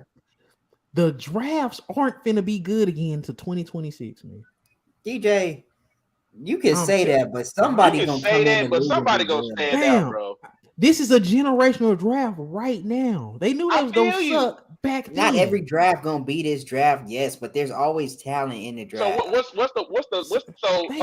so DJ, they gonna get Bronny and go further. All right. So what was the last just generational draft that you could think of before this one right now? Okay, when I say the last generational draft, I would say I don't think it's been a generational one, but you could say the last one where people go definitely come change your franchise is when you got Luka and Trey. They are the actual legit superstars. Paolo Banchero last year. He's not all. I don't think Paolo is not like how you can get to a Eastern Conference Finals with Trey, you can get a Western Conference Finals with Luka Doncic, but in like the first 3 or 4 years, that's unheard of. I ain't gonna say it's unheard of, but it's special. I don't see that happening with none of these drafts until 2026. Outside of this draft. Okay, those drafts are once in a blue moon. Yeah, that's what I'm getting to. Like when you talking about a draft like this, like when I just thinking about if you say like the way that you're saying that they could be, me personally, I gotta go back to 03. Now, but you saying that from this perspective now, 20 years later. But you I'm gotta asking, kind of predict. No. But I'm just asking because you feel like that this draft has a lot of generational talent, like in the top half or whatever, right? Like I think they got three players that could be generational potentially. Like when I say generational, it's just I think they can be all NBA guys, and that's Victor Wembanyama, Scoot, and Brandon Miller. But then I think they got like 3 or 4 dudes outside of them that could be all stars. So like that in itself would be like, man, that was a hell of a draft. Then they got a hell of a amount of role players. Like it's just they got a lot of everything in this draft. I'm not saying it's gonna be LeBrons or like, but Victor. Well, yeah, I mean, I'm not trying to like compare like names or nothing like that. But I'm just looking at it as like I'm just trying to see just because this is your thing. How many drafts between 03 when we seen everybody that came out of that draft. And just this one now where you actually have analysts and people saying this is probably one of the most generational drafts we've seen. I'm just saying which draft have you seen between 03 and now that you can say the same thing about?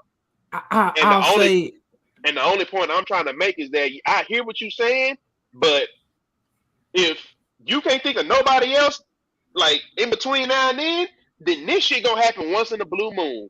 So from there, it's gonna have to go to what it's been every other year. These front offices just got to scout these niggas better. They got to pick niggas that fit. You was looking at this shit today like, okay, why are you getting this nigga? He don't fit for what y'all need, right? What does that attribute to? They not scouting these niggas right, or maybe they just don't truly understand what they need. You know what I'm saying? So I'll say it like this because before I forget, go ahead. Because like the 03 draft, this what made it generational. You got 9 All-Stars, but 3 of them 9 All-Stars was LeBron, D-Wade, and Melo. That's 3 Hall of Famers to go with 9 All-Stars. And then when you backdoor with 2004 draft, you got Dwight Howard, but then you got Iguodala, Lou Alding, and Jameer Nelson. You see what I'm saying? It like, and then if you go, let's say now let's go a little bit further because we got 010, 011. Now I'm gonna go back to this one, 2016. 2016, you got Jaylen Brown, Brandon Ingram, DeJounte Murray, Domantas Sabonis, Pascal Siakam, and Ben Simmons. And then you go to this one where it's like it falls. You had Jaylen Brown, Brandon Ingram, DeJounte Murray, Domantas Sabonis, Pascal Siakam, and Ben Simmons. That's 6 All-Stars. 2017, you got Bam, Jared Allen, De'Aaron Fox, Lauri Markkanen, Donovan Mitchell, Jason Tatum.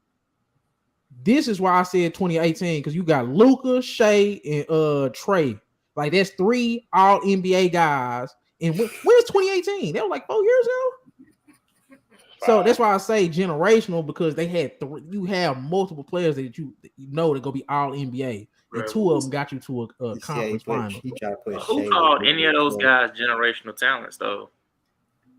Who? I'm doing it now because I'm looking back. But I'm just saying when we talking about when they were actually getting drafted, when we talking like they were going it's this one. It's this one. If it's in terms of that's what I'm saying. Because that's what I'm saying. Because like again, that's why I pointed back to 03. We got LeBron, who we was talking about, of course, and everything. And then we saw what Melo did at Syracuse. You know what I mean? And then once you just go and just everybody that you named off, and then now that of course, it's a lot easier now because we see how all those players' careers came out. You know what I'm saying? Yeah. But I'm saying if it was any time to blow it up, you should have did it last year because this is a generational draft. Because if you look at Victor Wembanyama, the best prospect since LeBron, you look at Scoop, people comparing him to Derrick Rose, Russell Westbrook. You look at Brandon Miller, they trying to compare him to Ingram and Paul George. This is your top 3. And then you got niggas like Anthony Black that you're comparing to Josh Giddey. You got niggas like Cam Whitmore, who you saying Miles Bridges 2.0. You got Taylor Hendricks, who you saying look like Jeremy Grant. You got Casey Wallace. They comparing him to Drew Holiday. Are y'all not hearing all this in this one draft? I hear you, but like I said, but at the same time, though, we do just have to consider the fact. Like again, I know you're saying they should have did it earlier, but the Wizards did just go. They did just fire their general manager. Like the one that's doing all this now, he's new. He hasn't been there. So he's pretty much taking it. He's pretty much trying to say, okay, I'm finna take this, blow it up. I'm finna build this. You know what I'm saying? So when you say that they should have blew it up a year ago, yeah, that's cool. But we already knew they were just because we know the history of the Wizards organization as far as their front office. So the president, CEO, he go gets a new general manager, and he pretty much gave him the same green light, that Deion Sanders got out of Colorado State. Like, hey, man, if you got to blow this shit up and start over, blow it up. But I still don't feel like even if they would have blew it up last year, I still don't think they would have got the haul. And maybe this is one of those general managers that actually values picks. Because again, he has a lot of picks. Like, I understand, like, the picks in the NBA can be undervalued, but when you got this many and you got them pick swaps, bruh, this nigga had, like I said, if he is doing his homework and is actually looking at who he's trying to pick up, he'll find some gems in these upcoming drafts. There's always one somewhere. We got to remember that nigga Jokic got picked during the Taco Bell commercial. I feel that. The Wizards' new GM, he come from like the Thunder background of he need all the picks. He come from the Sam Presti philosophy. He's gonna take on your bad contracts, but you got to give him some picks. So that's what he's doing now for the Wizards. He's blowing it up. He's gonna take on your Jordan Poole contract, but you're gonna give him a first round pick. He's gonna take on all these contracts you don't want, but you're gonna give him some picks. Basically, that's his philosophy now. So that's why he's blowing it up like this, and he's gonna get the pick. He done got out of that Bradley Beal contract. He done got out of that Porzingis contract. He ain't worried about paying Kyle Kuzma. He's nigga, I'm finna start this shit from scratch. So the next 5-6 years, we can truly see if he knows what he's doing. Man, I feel that. But when it's a special draft like this, because I'm looking at the 96 draft with Kobe now. They had 10 All-Stars. They had Kobe, Ray Allen, Steve Nash, AI, Paige Stoyakovich. But then the very next year, they had 3 All-Stars in the 97 draft. That was Tim Duncan, Trayce McGrady, and Chauncey Billups. But the rest of that draft was trash. And then after 03, Camby wasn't trash. Man, I ain't trying to hear that, man. But just because he ain't on the same scale of the guys you just named off. Right, yes. Because this is what I'm saying. Every draft ain't created equal. You could be like, oh man, I got 3 picks in this draft. But if you be like, man, this the draft where you got goddamn Raymond Felton and Sean May at the top. 17 years. Hold on. Portland had 2 picks in the first round and they didn't trade this nigga Dame. They don't want to win. Is that what's his name, brother? Keegan Murray, brother? It might be. Okay. Yeah. That dude look just like him.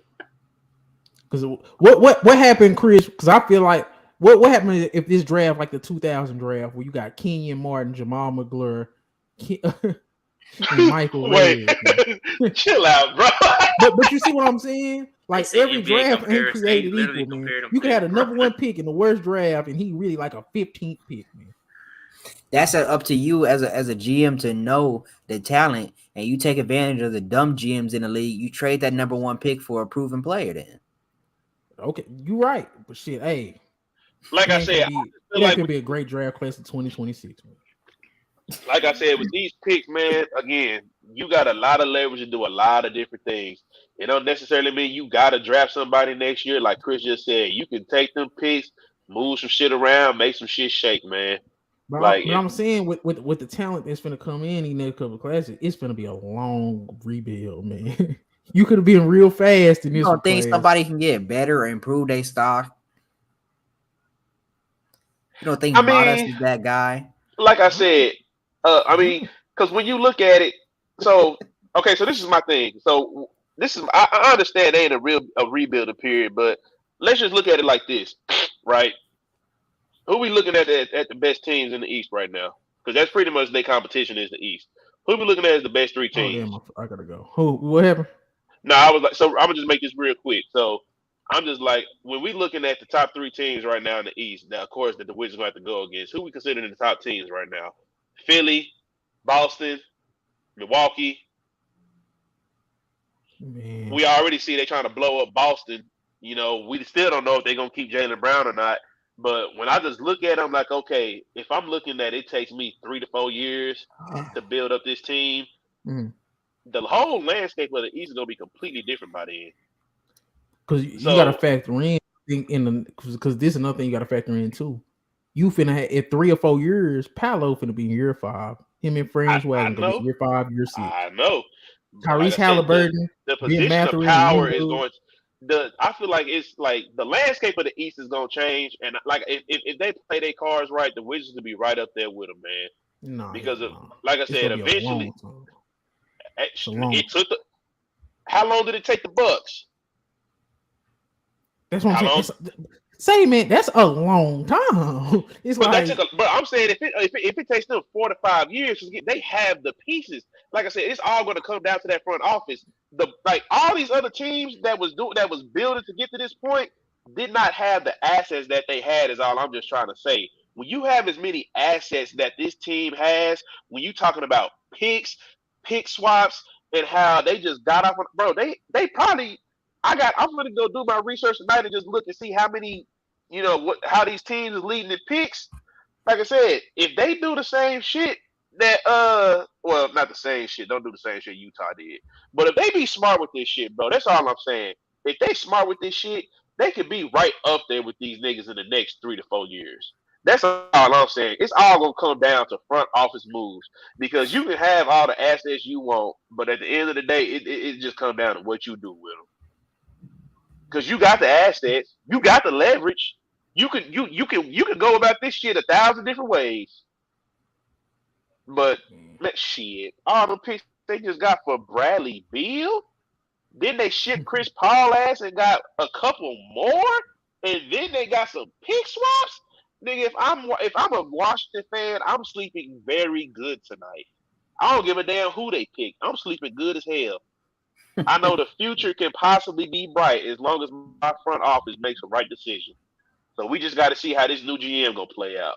and hopefully he don't do as bad as the last one.